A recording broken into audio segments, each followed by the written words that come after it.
ขอไหว้สาพระสงฆ์องค์ข้าเจ้าพระเถรานุเถระพระสังฆาธิการครูบาอาจารย์สมภารท่านเจ้าทั้งหลายผู้ทรงไว้ซึ่งสัมมาปฏิบัติขอไหว้สาครูบาอาจารย์ทุกตนทุกองค์ด้วยความเคารพนอบน้อมเป็นที่สุดนะครับเวลามีค่าล้นพันนายิ่งกว่าเพชรนินจินดาค่าล้านชีวิตที่ผ่านตามเวลา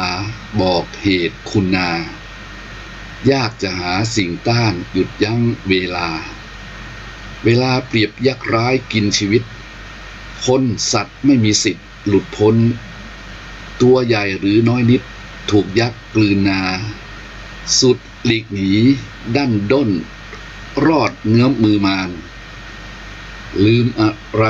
ลืมก็ได้อย่าลืมตัวตานอกแม้จะมัวปรับได้ตาในอย่ามัวชัวมืดบอดมีสติคอยเตือนไว้อย่าได้ลืมตัวครับขอไหว้สาบารมีธรรมครูบาอาจารย์ที่อยู่ในคลื่นนะครับที่ช่วยงานเผยแผ่พระพุทธศาสนาแล้วก็ขอไหว้สาบารมีธรรมครูบาอาจารย์ด้วยความเคารพทุกตนทุกองค์ครับขอความสุขความเจริญในธรรม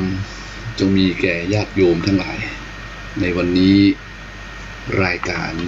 ธรรมะเพื่อการสืบสานและเพิ่มแรงบันดาลใจวัดชัยสถานก็มาพบมาปะกับท่านทั้งหลายแห่งวาระหนึ่งวันนี้จะได้ยกคุณค่าของเวลาซึ่งเป็นธรรมะบรรณาการเป็นธรรมะข้อคิดสกิดใจมงคลชีวิตประสิทธิพรคำกลอนสอนใจของหลวงปู่จันทร์กุศโลพระพุทธพจน์วราภรณ์วัดเจดีย์หลวงซึ่งท่านประพันธ์ไว้เอามาอ่านให้ญาติโยมฟังก่อนเข้าสู่รายการซึ่งเดือนนี้เป็นเดือนธันวาญาติโยมทั้งหลายธันวาคมเนาะเวลามันอย่างมาบวยแตะ12เดือนจะเสี่ยงละวันเดือนปีญาติโยมคุณค่าของเวลาวันนี้ก็ได้เวลาจากสถานีวิทยุคลื่นพระพุทธศาสนาแห่งชาติและสังคมวัดไฟหิน 104.5 ซึ่งต้องขออนุโมทนากับท่านอาจารย์พระครูสมุวิศวัตรวรกิจโจนะครับวันนี้มากัน2 ตนเนาะกันเดียวมาละตอนนี้อยู่เฝ้าวัดตรงนี้ก็คืออาตมาภาพพระครูพัชยคุณท่านตนหนึ่งก็กำลังมาก็คือท่านอาจารย์พระครูสิริอมราภิรักษ์วัดอมรารามสันอุ้มโยมเนาะวันนี้ก็มาช่วยทำหน้าที่แทนครูบาอาจารย์รับใช้พระพุทธศาสนาก็หวังว่าญาติโยมทั้งหลายก็คงจะเปิดเครื่องรับฟังอยู่เนาะวันนี้ก็ถือว่าเป็นโอกาสดีแห่งวันหนึ่งแห่งวาระหนึ่งซึ่งก็เป็นไปตามจักรราศีหมุนเวียนเปลี่ยนไปจากวันเป็นเดือนจากเดือนเป็นปีจะเสี่ยงปียังละหลวงปู่เพิ่งเขียนไว้ดีแต่โยมเวลามีค่าล้นพันนายิ่งกว่าเพชรนินจินดาค่าล้านเนาะแต่หรอเงินทองซื้ออย่างก็ได้แต่ซื้อเวลาซื้อบ่ได้ถ้าเวลามันซื้อได้นี่คนที่จะซื้อก่อนคือคนมีอำนาจโยนที่เพิ่นว่าซื้อเวลานะถ้ามันซื้อได้นะมันซื้อก่อนเนี่ยคนมีอำนาจซื้อก่อนคนมียศคนมีอำนาจจะซื้อเวลาซื้อก่อนเลยคนรวยนะคนรวยก็อย่าซื้อเวลาคนมีอำนาจซื้อเวลาคนรวยซื้อเวลาแล้วก็คนที่กำลังม่วนคนที่กำลังสนุกสุขเสริญมีเงินมีทองมีร่างกายที่แข็งแรงเนาะกำลังม่วนคนเหล่านี้ถือว่าเป็นคนมีความสุขเลยนะก็จะซื้อเวลาแปลงขนาดไหนก็จะซื้อเวลาที่ฉันอยู่ได้นานๆจะโยมซื้อเวลาเนี่ยซื้อเวลานี่สำคัญนะถ้าไปซื้อได้นี่โหสุดยอดนะโยม แต่แท้จริงแล้วซื้อบ่ได้ฮะเนี่ยเพราะว่าประมาณค่าบ่ได้อะหลวงปู่เขียนว่ายิ่งกว่าเพชรนินจินดาค่าล้านฉะนั้นเวลานี่มันมีค่าเกินกว่าที่จะไปซื้อมันได้ประมาณไม่ได้มันก็ญาติโยมประมาณบ่ได้เพราะฉะนั้นเวลาวารีมิมีที่จะคอยใครถ้าคอยก็บ่ได้ซื้อก็บ่ได้คือเวลาน่าคิดนะแต่เขาจังลืมคิดหลวงปู่เลยว่าลืมอะไรลืมก็ได้อย่าลืมตัวอย่าลืมตัวก็คือตัวเวลานี่แหละการเวลาที่กำลังกินเฮาไปทุกวันทุกคืนเนาะวันนี้มันก็กินเฮาไปวันนี้มันก็กินเฮาไปคืนวันคืนถูกมันกลืนเข้าไปฉะนั้นหลวงปู่บอกว่าตานอกแม้จะมัวปรับได้นะตานอกเนี่ยแม้จะมัวซัวมันบดีตามันบอกให้ดีบอกให้หันทีก็ไปซื้อแว่นมาใส่เลนก็โยมปรับได้นะถ้าตาในมัวล่ะโอ้โหตาในมัวมืดบอดนี่ท่านเอ้ยนะมันยากที่จะแก้ไขแต่ก็ไม่ยากจนเกินไปถ้ามีคนเตือนไว้แล้วเรานำมาปฏิบัตินำมาใจนำมาคนมาเตือนนะคนเพิ่นมาเตือนเฮ้ยมีสติกะมีสติคอยเตือนไว้อย่าได้ลืมตัวจะมีคนมาสะกิดเนี่ยอย่าลืมนะอย่าลืมนะโดยเฉพาะพระธรรมคำสั่งสอนของพระบรมศาสดาพระสัมมาสัมพุทธเจ้าเนี่ยท่านเป็นธรรมะที่เตือนสติอยู่ตลอดเวลาอย่างที่อู้ไปนี่ก็เป็นธรรมะแต่ไม่ใช่ของธรรมพุทธเจ้าหรืออาจจะเป็นธรรมะของพระเจ้าก็ได้พระเจ้าก็ต้องสอนไว้นี่เรื่องการเวลาใช่ไหมครูบาอาจารย์เมื่อสอนไว้เนี่ยเวลาย่อมกลืนกินสรรพสัตว์ทั้งหลายเวลาล่วงไปบัดนี้เราทำอะไรอยู่นะพระเจ้าเพิ่งสอนไว้นะสอนซึ้งเลยนะว่าเวลาล่วงไปบัดนี้เราทำอะไรอยู่เราทำอะไรอยู่โยมกันหน้าการนะทำอะไรอยู่กันหน้าการนะมันเป็นเรื่องหน้าการนะเพราะฉะนั้นวันคืนล่วงไปบัดนี้เราทำอะไรอยู่น่าคิดโยมมีสติคอยเตือนไว้นะคอยเตือนไว้เตือนตนนะเตือนตนต้องเตือนจิตเตือนตนถ้าบ่เตือนตนถ้าบ่เตือนจิตแล้วโอ้ใครมาเตือนนี่มันก็โยมจะมาว่าอันนะเพราะฉะนั้นคนเฮานี่อย่าให้คนได้มาเตือนเฮาเลยเนาะเฮาจงเตือนตัวเก่าเนี่ยก่อนถ้าคนอื่นมาเตือนนี่จะมาว่าบางทีเฮาก็มีทิฏฐิเนี่ยต้องมาบอกฮู้แล้วนี่ก็โยมฮู้แล้วนะเพราะฉะนั้นคำว่าฮู้แล้วนี่นะมันฮู้จริงมันฮู้แล้วหรอฮู้แล้วเลยไปนะดังนั้นการที่เฮาจะ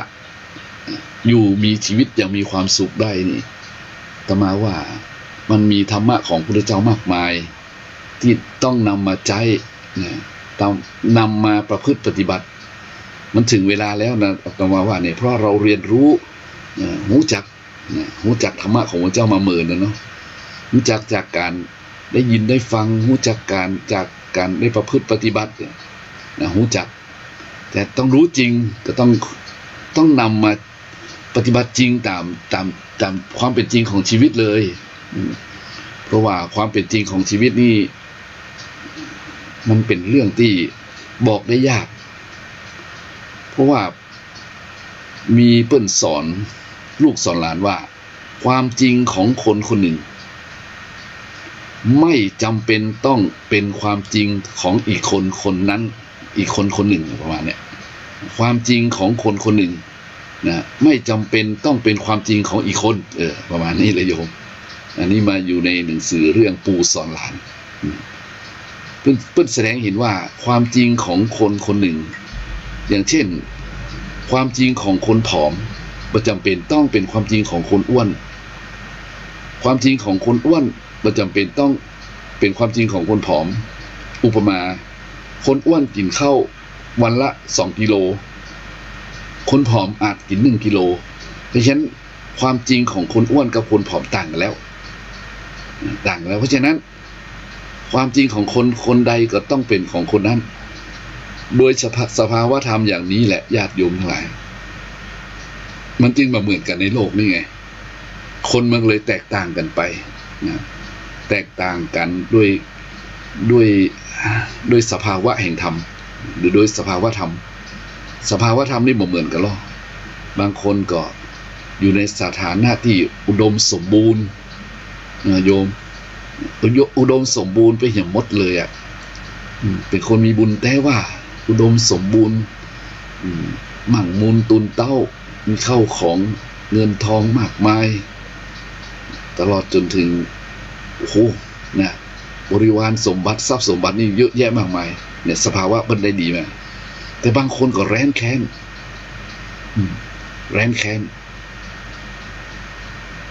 กว่าจะได้กินนิยมโอ้โหกว่าจะได้ใจนี่นะมันลำบากน้ำตาแทบกระเด็นเนี่ยสภาวะธรรมมันต่างกันบางคนก็อยู่สบายพอกล้อมแก้มกับเปิ้นก็อยู่กับเปิ้นได้อ่ะบ่ทุกข์บ่สุขจนเกินไปบ่รวยบ่จนจนเกินไปเป็นว่าชนชั้นกลางฉะนั้นคนเฮาก็เลยแบ่งกันเป็นชั้นวรรณะโดยสภาวะความสุขของคนมีทั้งหลายทั้งปวงอย่างที่กล่าวมาความสะดวกสบายพอปานกลางสำหรับคนที่ปานกลางหรือคนที่แร้นแค้นนักแน่นนักด่าสาหัสมีอยู่ในโลกนี้ อันนี้แล้วแต่สภาวะธรรมเพราะฉะนั้นความเห็นความที่ได้ประสบนั้นเป็นประสบการณ์นั้นจึงเหมือนกันเป็นจึงบอกว่าแล้วแต่สภาวะธรรมเพราะฉะนั้นวันนี้ไผ่มีสภาวะธรรมที่ดีก็อย่าได้ลืมตัวมัวเมากันแล้วกันมีสภาวะธรรมที่ดีนะจะต้องเป็นคนที่บ่ลืมตัวมัวเมาประมาทเพราะบางคนมีแล้วลืมนะลืมบุญเก่านะบ่เอาบุญใหม่อยู่ไปอย่างมีความสนุกสนานเพลิดเพลินใช้เงินใช้ทองเป็นว่าเล่นนะบ่เห็นคนที่ทุกข์ยากลำบากกว่าตัวนี่แหละหลวงปู่ว่านะตานอกแม้จะมัวปรับได้นะตาในอย่ามัวชัวมืดบอดก็แล้วกันอันนี้ก็อู้ไปตามธรรมะนะซึ่งเราควรจะเอามาประพฤติปฏิบัตินั่นก็คือสตินะสิ่งมีสติต้องระลึกได้ละว่าวันเวลาผ่านไปดอกไม้ก็เปลี่ยนสีชายและนารีก็มีแต่แก่เจ็บและก็ตายไปบ่มีภัยลบลี้หนีพ้นเกิดเป็นคนเป็นอย่างนี้ถูกพระการนะถูกพระการคือเวลากลืนกินหมดนะเพิ่นจึงบอกว่าหลวงปู่ว่าเวลาเปรียบยักษ์ร้ายกินชีวิตนะเวลานี้เปรียบเหมือนยักษ์ร้ายกินชีวิตคนสัตว์ไม่มีสิทธิ์หลุดพ้นตัวใหญ่หรือตัวน้อยนิดถูกยักษ์กลืนนาสุดหลีกหนีดั้นด้นรอดเงื้อมมือมาชัดเจนเลยโยมเนาะ อันนี้ก็นำมาเตือนสติกันเพราะใกล้จะเสี่ยงปีนะเสี่ยงปีนี้ก็จะได้รับปฏิทินเล่มใหม่2564คนเกิดพศ2500ก็จะอายุ64เห็นไหมอย่าลืม อย่าลืมนะญาติโยมหลายเนี่ยอย่าลืมบ่คือลืมยังไงเจ้าอ้วนโอ้สบายมากนะโยมเฮามีตำนานเล่าไว้มากมาย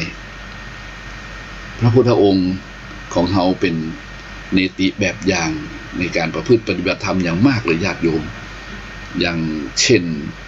พระองค์เมื่อเป็นเจ้าชายอยู่ก็เสวยสุขอยู่กับราชสมบัติเนาะราชสมบัติอยู่ในวังปราสาท3ฤดูร้อนก็ม่วนเย็นสบายฤดูหนาวก็อบอุ่นสบายฤดูฝนก็บะชื้นแฉะจนเกินไปวัง3ฤดูนี่นะ มีสนมนมนางพรั่งพร้อมวัยเยาว์ดูแล้วน่าละมุนละไมไปหมดแต่วันหนึ่งเนี่ยเกิดไปเห็นคนแก่คนเจ็บคนตายญาติโยมก็รู้สึกน่ากลัวเบื่อหน่ายทางใดหนอก็เจอทางนักบวชนักพรตที่เขาฮู้กันว่าเนี่ยเจอเทวทูตทั้งสี่เนี่ยในที่สุดพระองค์ก็ออกผนวดบวชแต่ก่อนพระองค์ผนวดออกบวชนั้นท่านเสวยสุขอยู่ในราชสมบัตินะมีพระมเหสีที่แสนดีนะพระนางพิมพาวันที่ออกบวชนั้นเพิ่นเล่าว่าตำนานเพิ่นเขียนไว้พระราหุลประสูติพอดีญาติโยมอันนี้เราต้องเข้าใจก่อนเมื่อพระราหุลประสูติออกมาแล้วพระองค์อยู่เมินไปบ่ได้มันจะรัดรึงตึงทิศนะบุตรโตคีเวว่าได้นะมีบุตรบวงหนึ่งเขี้ยวพันคอไปดีกว่าว่าประมาณนั้นผลที่สุดมาญาติโยมทั้งหลายก็ไปค้นคว้านะอย่างที่เราทราบกันตรัสรู้หลังจากออกผนวดได้6 ปีก็สำเร็จเป็นพระพุทธเจ้าย้อนปีกมาโยมว่าพระองค์ย้อนปีกมานะเข้ามาในกรุงกบิลพัสเพราะมีผู้มีพระคุณอยู่เนาะก็พระญาติทั้งหลายมีพระบิดาพุทธบิดาคือพระเจ้าสุโธทนะไงแล้วก็มีคนที่รักเคารพพระองค์มากมายและโดยเฉพาะก็พระโอรสพระราหุลน่ะตอนนี้6 ขวบ 7 ขวบแล้วนี่โยมทีนี้เรื่องก็ดำเนินมาจนถึงขั้นที่ว่าพระพุทธองค์เสด็จเข้าเมืองกบิลพัสและก็เดินนำหน้าหมู่พระภิกษุสงฆ์ทั้งหลายเป็นหมื่นๆเข้ามาบิณฑบาตพระนางพิมพายโสธราก็ชี้บอกว่านั่นไงลูกนั่นไงพระพุทธบิดาของท่านของเจ้านะพระสมณะผู้ทรงสง่ามีผิวพรรณเหลืองดังทองมีพระสุรเสียงไพเราะดุจเสียงพรหมที่พระสงฆ์จำนวน 20,000 รูปแวดล้อมตามเสด็จนั่นแหละคือพระบิดาของเจ้าลูกตุ๊ปป่อนะญาติโยมทั้งหลายประมาณนั้นนะพระพุทธบิดาพระบิดาเป็นภาษากับภาษาชาวบ้านก็ตุ๊ปป่อนั่นแหละเนาะพระพุทธบิดาเสด็จพ่อนะฮะทีนี้เพิ่งก็บอกว่าพระนางพิมพาเนี่ยนะได้ตรัสบอกถึงพระโอรสไปทูลขอรัชทายาทหรือรัชทายาทคือทรัพย์สินที่เป็นสมบัติของพระบิดาทั้งหมดซึ่งยังไม่ได้ทรงโอนกรรมสิทธิ์ให้ไผ่เตื้อพระนางบอกพระราหุลซึ่งเป็นโอรสว่าเนี่ยลูกเอ้ยธรรมดาย่อมมีสิทธิที่จะครองกรรมสิทธิ์ในทรัพย์ของผู้เป็นบิดานะลูกไปขอเลยลูกนะไปขอเลยราหุลกุมารก็ซื่อและฮักแม่ก็ฮักพ่อก็ฮักกันแหละโอ้โหมันบอกว่านะในครั้งนั้นด้วยความเป็นละอ่อนน้อย7 ขวบนะพระหันพระเจ้าดีใจเหมือนเฮาเนาะเกิดความรักนะความรักอย่างแบบสายเลือดญาติโยมอะไรประมาณนั้นแล้วผลที่สุดเมื่อได้เฝ้าเสด็จพ่อพระพุทธเจ้าแล้วพุทธบิดาแล้วก็เพิ่นก็บอกว่าพระราหุลก็ได้ขอนะขอว่าพ่อเสด็จพ่อนะ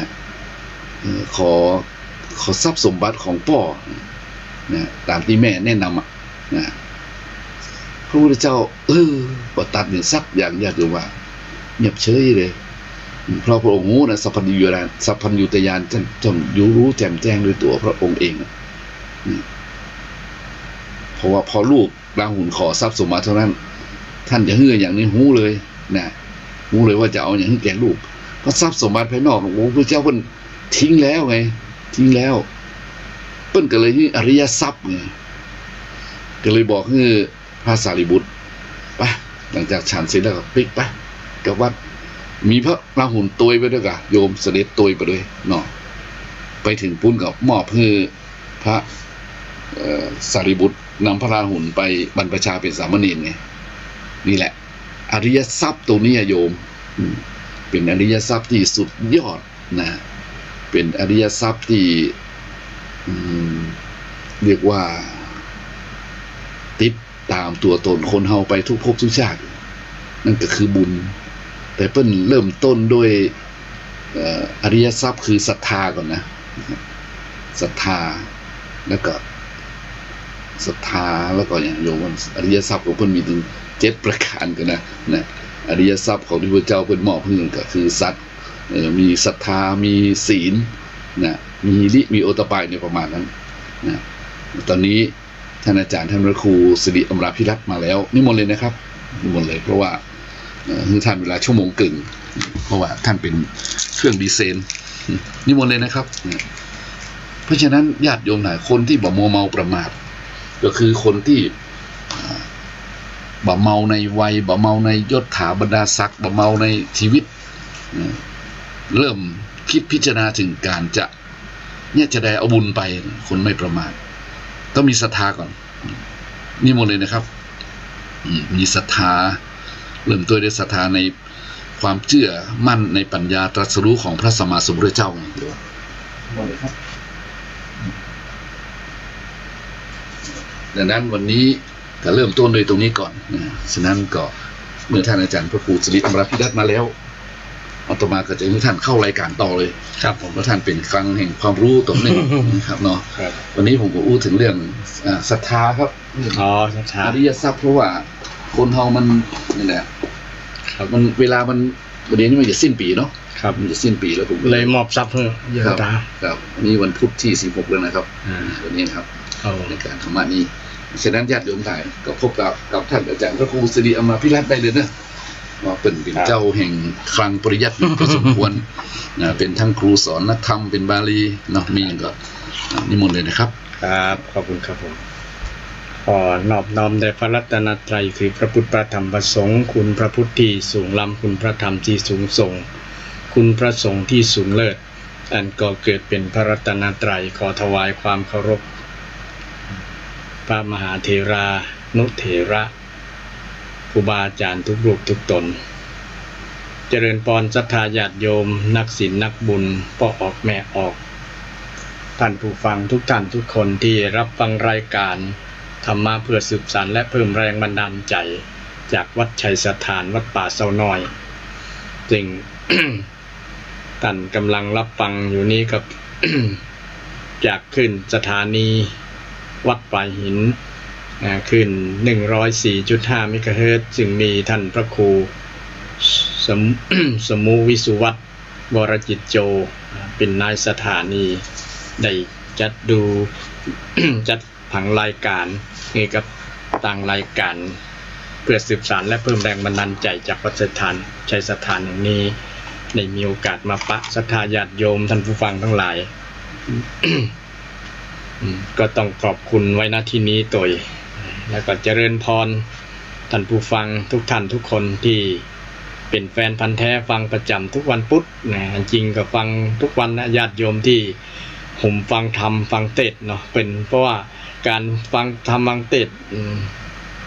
เป็นมงคลชีวิตนะฟังธรรมตามกาเลนะธรรมสวนังเอตัมมังคารมุตตมังการฟังเทศน์ฟังธรรมเป็นมงคลชีวิตกับตัวตนของเราซึ่งจะเป็นปัจจัยนำไปสู่ให้เกิดความศรัทธาที่ยิ่งขึ้นและที่สำคัญเกิดสมาธิการฟังนี้ฟังสิ่งที่ใหม่ก็ตามสิ่งที่เก่าก็ตามนับว่าเป็นประโยชน์สิ่งที่ใหม่ก็ถือว่าได้ฟังสิ่งใหม่ถ้าฟังสิ่งที่เก่าเรื่องเก่าๆอันนี้ก็เคยฟังแล้วก็ถือว่าฟังเพื่อย้ำความจำของเราเพื่อทบทวนสิ่งที่เราเคยฟังแล้วมันจะได้นำไปเปรียบเทียบโดยเป็นอนุสติโดยระลึกโดยสิ่งที่เราได้ฟังกันเพราะว่าธรรมะโดยเฉพาะธรรมะนี่เป็นนามธรรมต้องฟังบ่อยๆฟังบ่อยๆถ้าฟังบ่อยๆแล้วมันก็จะลืมเป็นธรรมดาเป็นธรรมะอย่างหนึ่งเดียวกันว่าเป็นอนิจจังสัญญานิจจา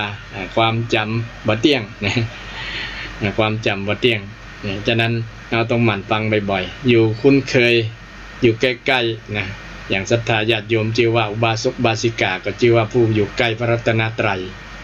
อยู่ใกล้พระรัตนตรัยอยู่ใกล้พระพุทธพระธรรมพระสงฆ์อยู่ใกล้พระพุทธที่เหลือเพียงเป็นนามธรรมเหลือเพียงนามธรรมเพราะรูปธรรมกายของ พระพุทธเจ้าก็ได้นิพพานไป12,000 กว่าปีมาแล้วเราบ่ได้สามารถที่จะไปอยู่ใกล้ท่านแต่บางคนเพื่อระลึกนึกถึงเนี่ยเหมือนกับอยู่ใกล้ก็คือไปสังเวชนียสถานนะสถานที่ประสูติตรัสรู้ปรินิพพานแสดงธรรมสถานที่เหล่านี้เมื่อไปแล้วบางคนนี้เกิดปีติซาบซ่านขนลุกขนชันเหมือนกับเป็นนั่งอยู่ใกล้ๆพระองค์เหมือนพระองค์ทรงพระชนอยู่ประมาณนั้นนะทรงมีชีวิตอยู่เหมือนกับไปอยู่กับเหตุการณ์ใน 2,000 กว่าปีมาแล้วประมาณนั้นตั้งที่ครูบาอาจารย์เคยไปกราบไปไหว้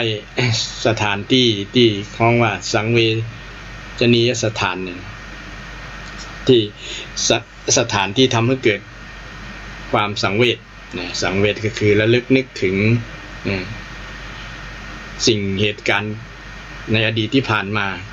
โดยเฉพาะเหตุการณ์เกี่ยวกับประวัติของพระพุทธเจ้าเนี่ยนะนึกถึงแล้วมันเกิดความปีติยินดีนะเกิดความศรัทธาเลื่อมใสขึ้นเพิ่มขึ้นนี่เป็นต้นนะลักษณะนี้ก็เป็นการอยู่ใกล้โดยกายภาพถึงแม้ว่าพระองค์จะปรินิพพานแล้วแต่เราสามารถอยู่ใกล้ด้วยจิตใจด้วยกายด้วยใจที่เรายึดหลักที่ว่าไผที่เห็นธรรมผู้นั้นเห็นเรา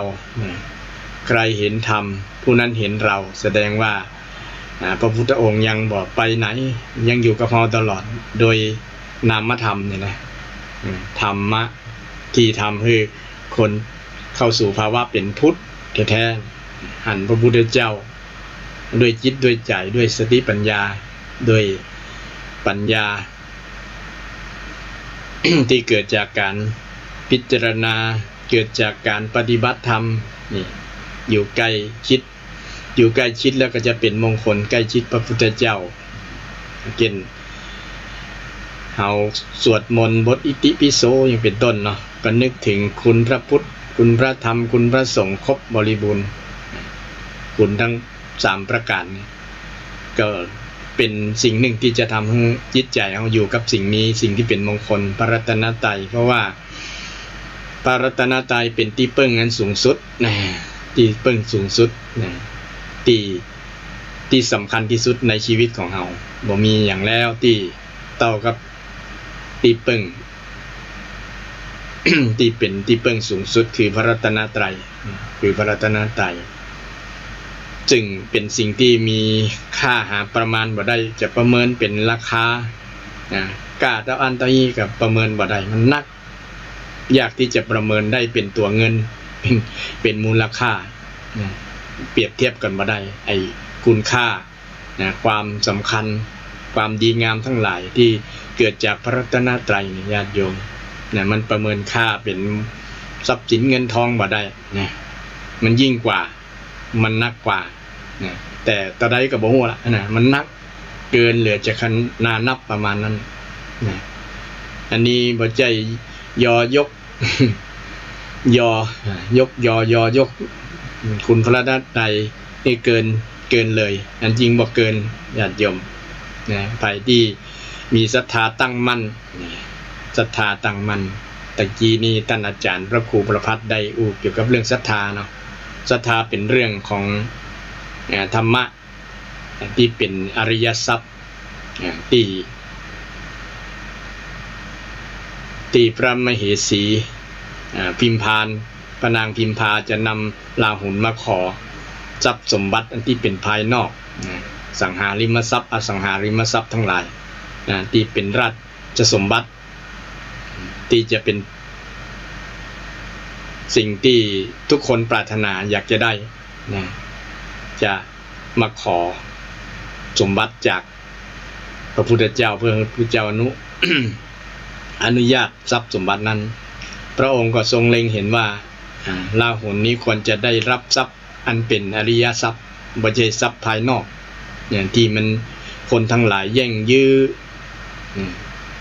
ลู่กัน แย่งชิงกันฆ่ากันก็เพราะทรัพย์สมบัติอันภายนอกแต่อริยทรัพย์นี้มันประเสริฐคนรักบ่ได้คนขโมยไปบ่ได้และก็ มันต่างกันที่ว่า มันประเสริฐที่ยิ่งใจก็ยิ่งมียิ่งใจก็ยิ่งดียิ่งใจยิ่งเป็นประโยชน์ประโยชน์ตนประโยชน์ผู้อื่นนี่ที่เป็นศรัทธาความเชื่อเนาะความเชื่อในพระรัตนตรัยเนี่ยใครมีอยู่ในจิตในใจถือว่าคนนั้นมีอริยทรัพย์อริยะแปลว่าประเสริฐทรัพย์แปลว่าสิ่งที่มีที่คนที่ดื่มด่ำที่แสดงความเป็นเจ้าของเขาจะแสดงความเป็นเจ้าของทรัพย์อันที่เป็นสิ่งที่มันบ่มีวันสิ้นวันเสี่ยง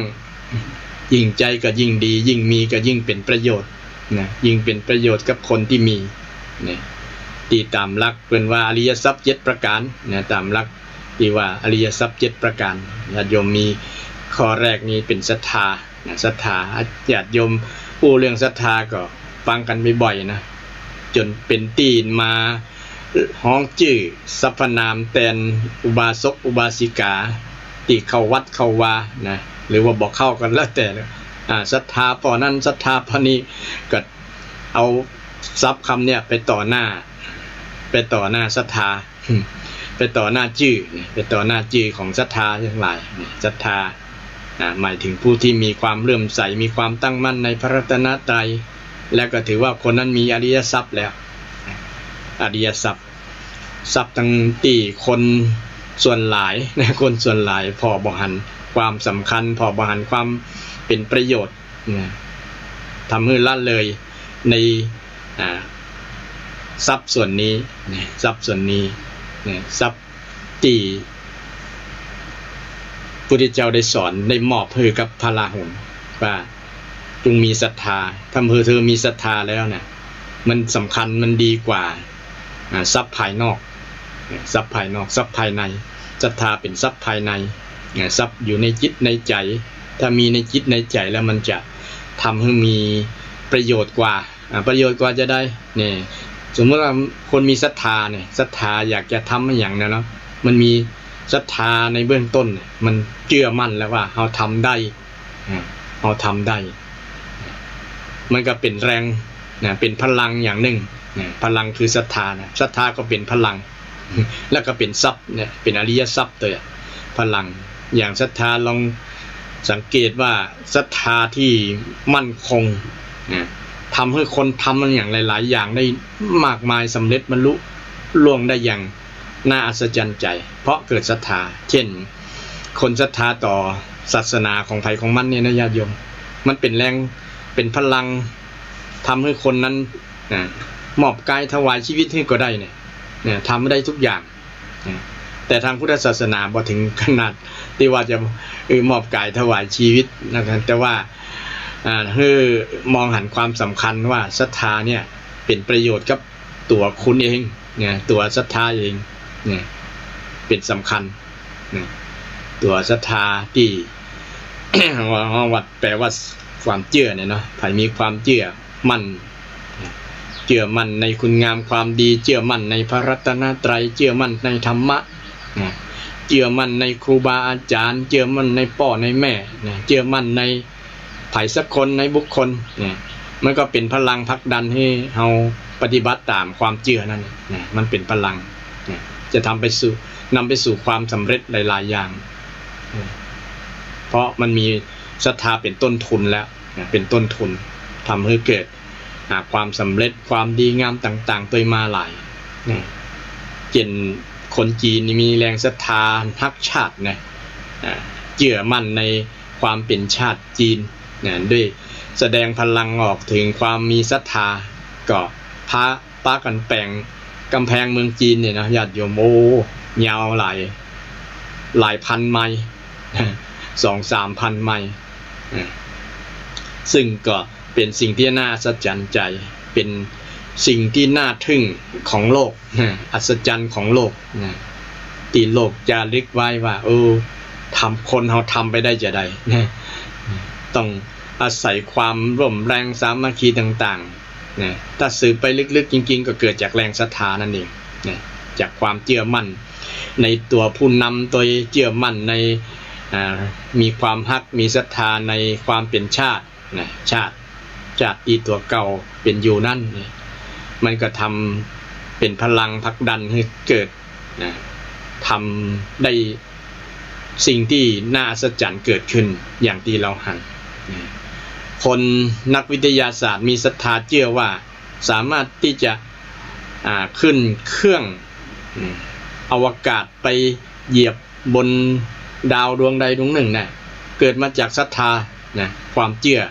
มั่นในจิตในใจนี่เชื่อมั่นในตัวเก่าเชื่อมั่นในความรู้นี่เกิดศรัทธาแล้วนะศรัทธาตัวเก่าศรัทธาเชื่อมั่นว่าตัวเขาทำได้นี่ก็ได้แสดงออก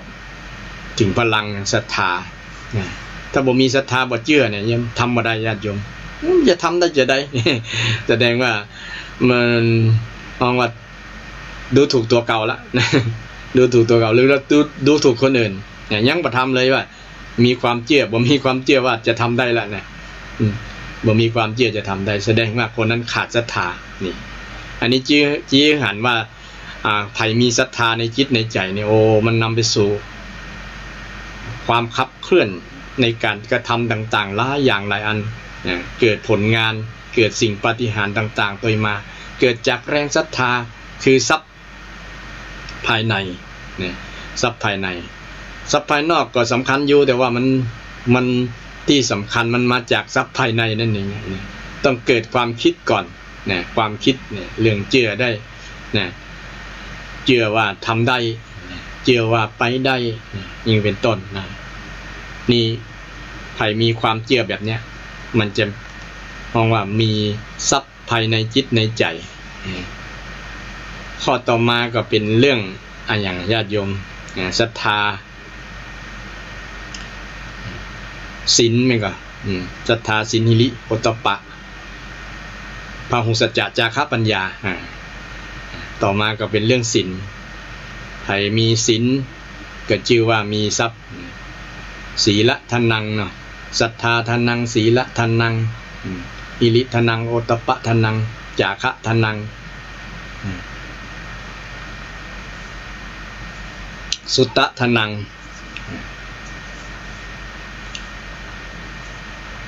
ทั้งหมด7ประการนะปัญญาทานัง7ประการแล้วเนี่ยเป็นอริยทรัพย์ที่เฮาทั้งหลายควรให้ความสำคัญ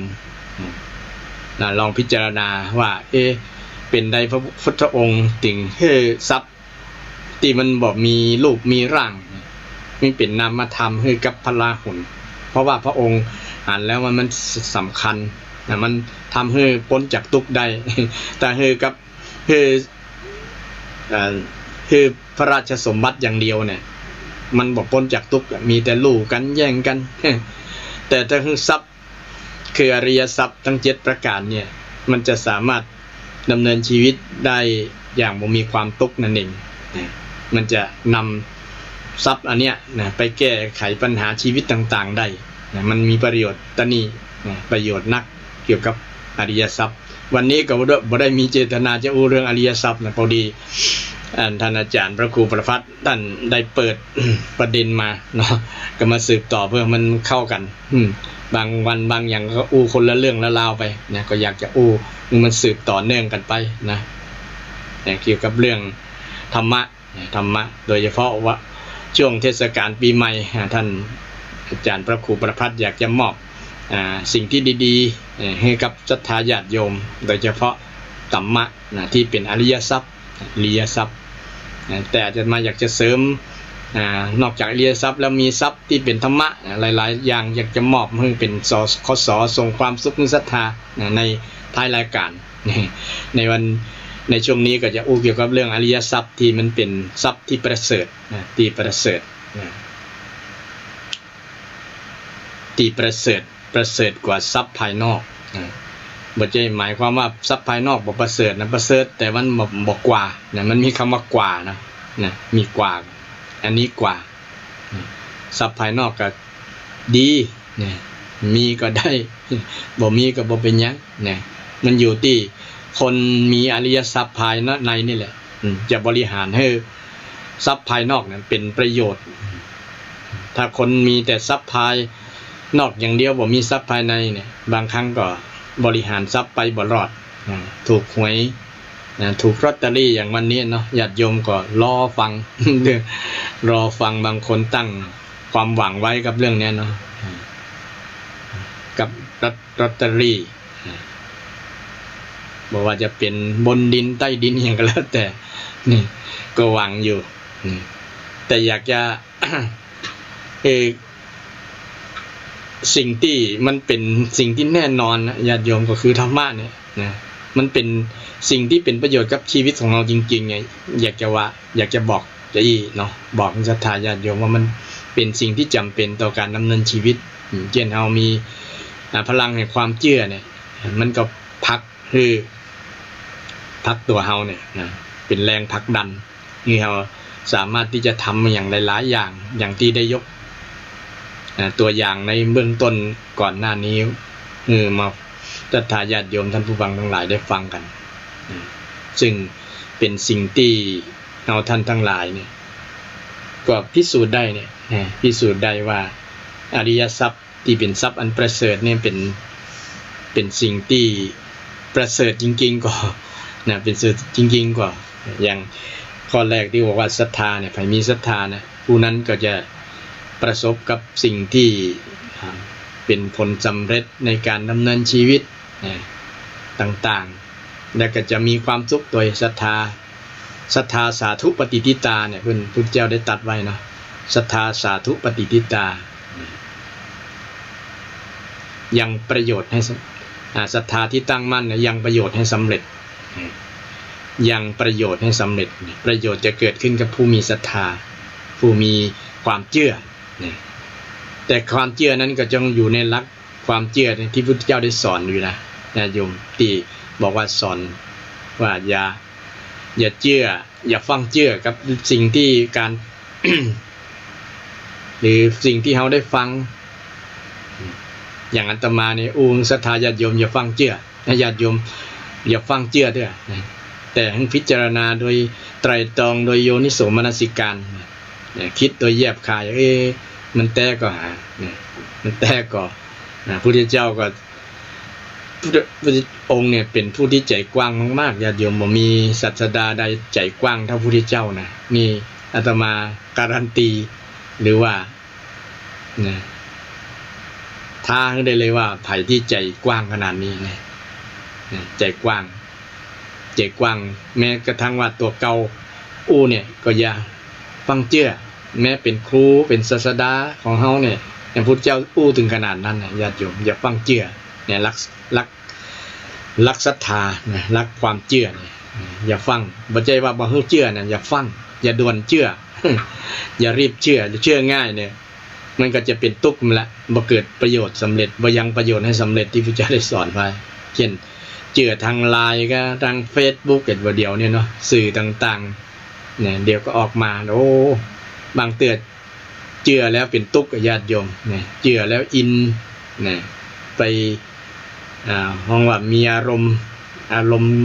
พอใจพ่องบ่พอใจพ่องถ้าสิ่งที่มันถูกใจก็ดีใจไปถ้าผู้บ่ถูกใจก็ตกใจไปนะเป็นต้น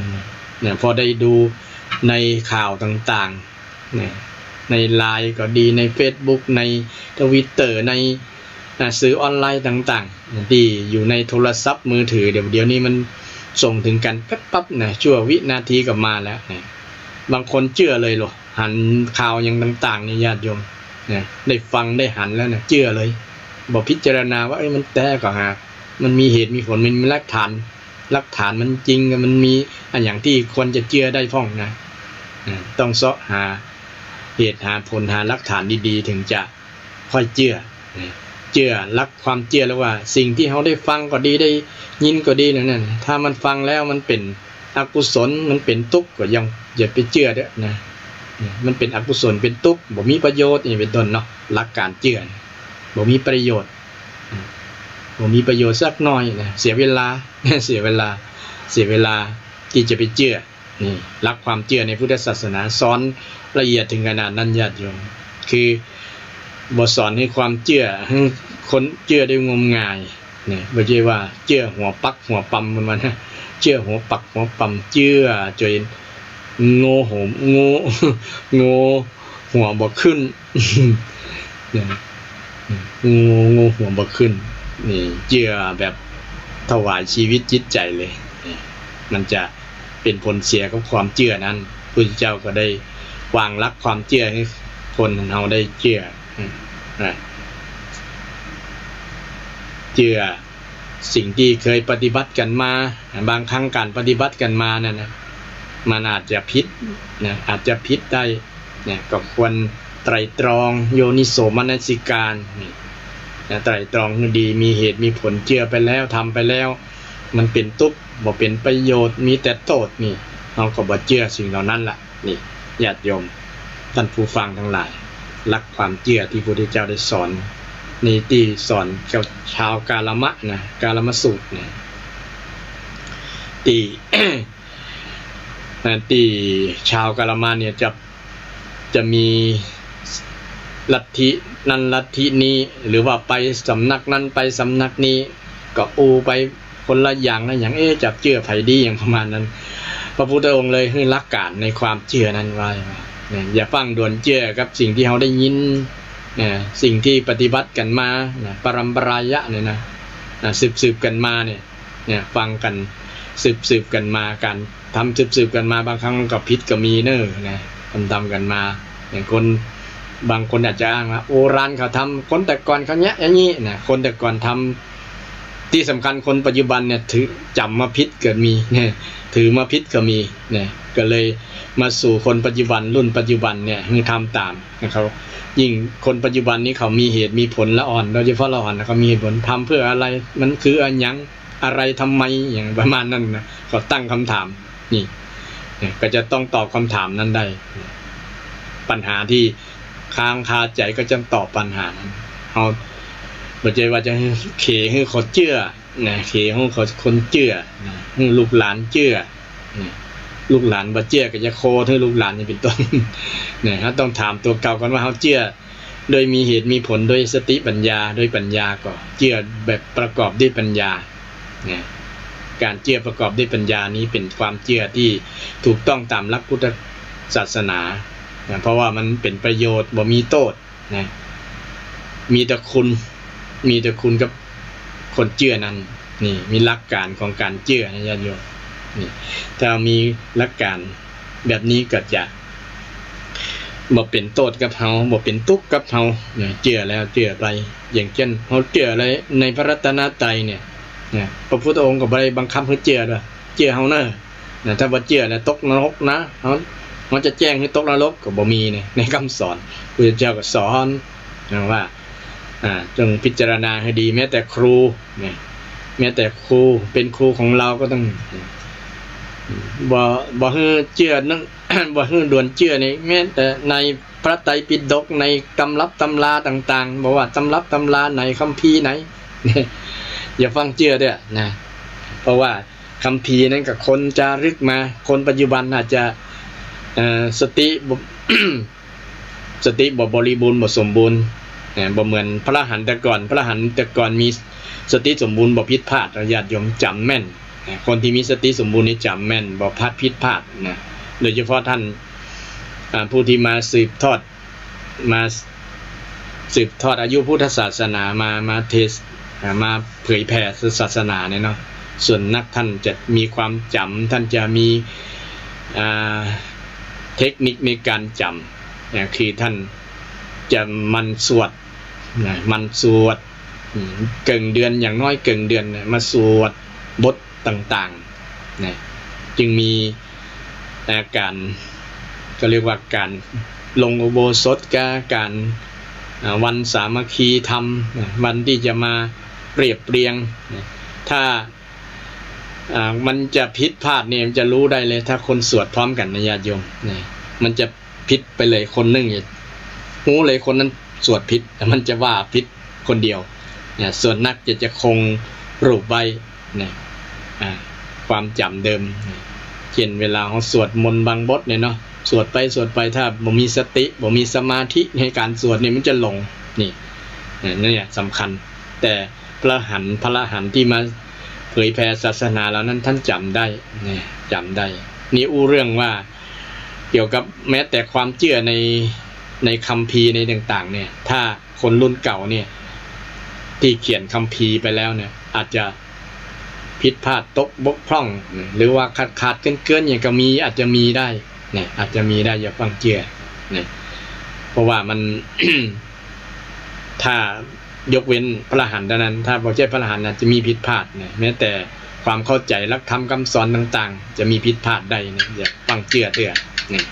ก็เอาหลักความเชื่อนี่แหละ มาตัดสินว่ามันเป็นประโยชน์ไหมมันเป็นอกุศลไหมนี่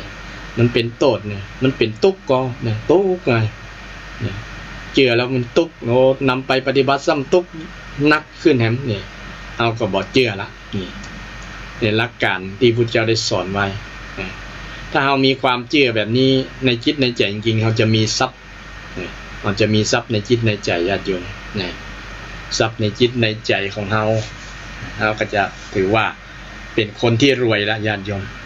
รวยทรัพย์รวยอริยทรัพย์นี่อริยทรัพย์แม้แ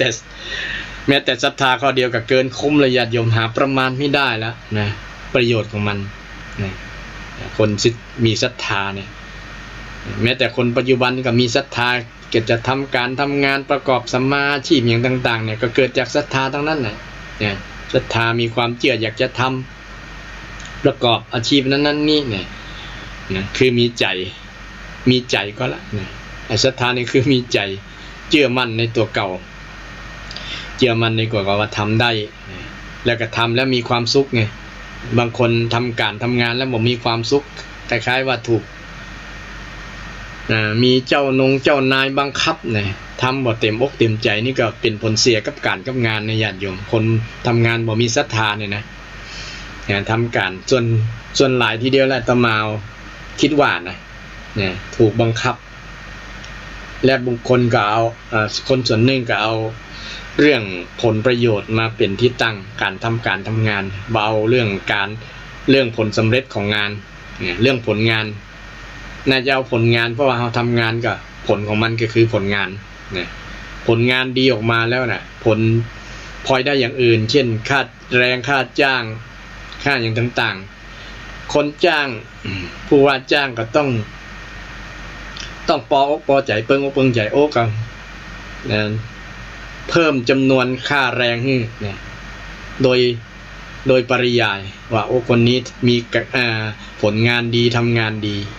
การทำงานดีก็มาจากศรัทธาความเชื่อเนี่ยเชื่อที่จะทำงานนั้นเนี่ยชอบที่จะทำงานนั้นเนี่ยมันเป็นธรรมะเป็นอริยทรัพย์ที่เกิดขึ้นเป็นต้นมันเกี่ยวโยงไปถึงฉันทะนั่นนะศรัทธาเนี่ยฉันทะแปลว่าความพอใจถ้ามีเชื่อแล้วก็เกิดพอใจแล้วก็เชื่อมั่นนี่มันโยงมาถึงกันได้นี่แล้วทำให้งานต่างๆที่เราทำหรือว่าสิ่งต่างๆที่เราคิดอย่างต่างๆนะมันก็เป็นผลสำเร็จได้นี่ศรัทธาสาธุปฏิทิตาเนี่ยญาติโยมอันนี้เรื่องศรัทธาจะยาวศรัทธาญาติโยมจะแจมจะจอยจะกิ้งกลางมาก็ได้นะ0531143332เนี่ย0531143332วันนี้ก็ไปเรื่อยๆเนี่ยธรรมะศรัทธาญาติโยมเป็นการมอบปีใหม่มอบของขวัญปีใหม่ของขวัญก็คือเป็นธรรมะมงคลบอกมีวัตถุมงคลแจกศรัทธาเนี่ยในปีใหม่นี้มีแต่ธรรมะมงคลเนี่ยญาติโยมฟังนักก็ได้นักฟังน้อยก็ได้น้อยตั้งใจฟังดีก็ได้เข้าใจดีบ่ตั้งใจฟังก็บ่เข้าใจนี่นะมันเป็นตามสมควรแก่ธรรมสมควรแก่เหตุซึ่งก็แล้วแต่ท่านผู้ฟังทั้งหลายแต่ทางรายการก็มีความปรารถนาดีอยากจะมอบสิ่งที่ดีๆสิ่งดีๆสู่ชีวิตคนชาวไทยหรือทั่วโลกเนาะอยากจะมอบสิ่งที่ดีในช่วงปีใหม่เนี่ยนะก็น่าส่งความสุขมอบสิ่งที่คิดว่าคนผู้รับจะเปิงพอใจจะดีใจหันได้รับของขวัญที่คนที่มอบเพิ่นแล้วนั่นเปิดห่อของขวัญดูแล้วโอ้ถูกใจถูกยึดถูกใจแต่ตัวเจ้าบ่มีของขวัญ อย่างอาตมาเนี่ยผมมีของขวัญไปมอบเพื่อศรัทธาแต่ของขวัญที่เป็นธรรมะเป็นนามธรรมเนี่ยรับได้จากโสตประสาทของศรัทธาญาติโยมรับได้ทางหูญาติโยมตั้งใจฟังเป็นสมาธิก็รับได้รับเอาธรรมะรับเอาทรัพย์อริยทรัพย์นี่คือศรัทธาญาติโยมก็ได้ทรัพย์ข้อหนึ่งละคือศรัทธาศีลศรัทธาศีลคือทรัพย์ศีลทนังศีลคือทรัพย์เพราะนั้นคนที่มีศีลเนี่ยญาติโยมที่เพิ่นสรุปว่าสีเลนะสุขติงยันติสีเลนะโภคสัมปทาเนี่ยสีเลนะโภคสัมปทาแปลว่าผู้ที่มีโภคทรัพย์ได้กินได้บริโภคได้จับจ่ายใช้สอยต่างๆก็เพราะมีศีลนะมีศีลคนบ่มีศีลนี่บ่มีโอกาสได้โภคทรัพย์ถึงมีแต่ว่าอยู่ได้บ่เมิน บ่เป็นเจ้าของเมินเพราะว่ามันเป็นเจ้าของจอมปลอม เจนได้มาด้วยทุจริตคอร์รัปชันผิดศีลนั่นเองนะก็อยู่ได้บ่เมินจะกินยังกันลบๆซ่อนๆนะเพราะว่าบ่กลัวหวาดระแวงกลัวเจ้าหน้าที่จะมายับมาจับกลัวคนอื่นจะฮู้อย่างเป็นต้นเนาะนี่มันบ่มีโอกาสได้เสวยนะได้เสพได้กินได้บริโภคนี่ได้บริโภคเนี่ยบ่ได้บริโภคเต็มอกเต็มใจเพราะว่าคนที่บ่มีศีลเนี่ยมันเหมือนกับวัวสันหลังวะ วัวสันหลังวะนะกลัวแมงกลัวอย่างจะมาตอมมาอย่างนะหวาดระแวงเหมือนเดียวกันเนี่ยคนที่มีศีลนี่มั่นคงบ่หวั่นไหวเนี่ยศีลเนี่ยศีลทำให้ ชีวิตของคนนั้นมีความสุขสีเลนะสุขติงยันติเนี่ยไปทางใดก็ไปดีเนี่ยสุขติงสุขตินะไปดีไปบ่มีคนอื่นว่าให้น่ะเนี่ยบ่ได้รับผลตอบที่เป็น เป็นผลลบมีแต่ผลบวกเนี่ยคนที่มีศีลเป็นจานมีแต่คนฮักคนหอมคนที่มีศีลเนี่ยเป็นคนที่หอมเทวดาก็หอมอยู่ไหนก็หอมอย่างครูบาอาจารย์ที่ท่านปั้มเป็งศีลบารมีในญาติโยมเนี่ยคนก็อยากจะไปกราบไปไหว้ไปสาเพราะว่ามันหอมศีลเนี่ยอยู่ไหนคนก็ฮู้ไปอยู่ในถ้ำในดอยคนก็ฮู้เนาะญาติโยมนี่คนที่มีศีลเป็นลักษณะนั้นเพราะว่าท่านพระสงฆ์องค์เจ้าครูบาอาจารย์เหล่านั้นท่านมีอริยทรัพย์คือมีศีลเนี่ยญาติโยมก็ญาติโยมท่านผู้ฟังทั้งหลายก็มีอริยทรัพย์ข้อนี้ใดเช่นศีล5ข้อนี่เนาะไผรักษาใน24ชั่วโมงนะรักษาได้ก็ถือว่ามีศีลมีอริยทรัพย์มีทรัพย์อันประเสริฐทรัพย์อันประเสริฐข้อศีลแต่ละข้อละข้อนะเป็นหลักประกันนะหลักประกันหลายๆอย่างศีลข้อแรกก็หลักประกันชีวิตคนเราถ้ามีศีลแล้วนะก็จะเป็นการหลักประกันชีวิตนะบ่ต้องไปทำประกันกรมธรรม์ให้เสี่ยงสตังค์ละนะถ้าคนเอาทำกรมธรรม์ศีลเนี่ยนะ สัญญาของความเป็นมนุษย์เนี่ยจะไปเบียดเบียนกันทางกายจะบ่ฆ่ากันถึงวันนี้โอ้มีแต่เรื่องฆ่าฟันนะมีแต่เรื่องพิษหัวกันทำร้ายร่างกายกันอย่างต่างๆนี่ญาติโยมอันนี้แหละคนบ่มีศีลนะคนบ่มีศีลก็บ่นักหรอกแต่มันทำความเดือดร้อนในคนส่วนนักได้นะฉะนั้นเพิ่นจึงเอาไว้กักกันไว้เฉพาะหนึ่งนะก็คือเอาไปไว้ที่คอก ตีตารางเพิ่นว่าวัดกำลังจะล้างตารางกำลังเจริญก็แม่นแต่แล้วเนาะญาติโยมเดี๋ยวนี้คอกในคอกเนี่ยแต่บ่มีที่จะนอนญาติโยมมันคนที่ มีคดีเนี่ยมันนักนะเป็น 300,000 กว่าคนมาเดียวเนี่ยนะ 300,000 กว่าคนเพิ่งได้รับอภัยโทษ 30,000 กว่าคน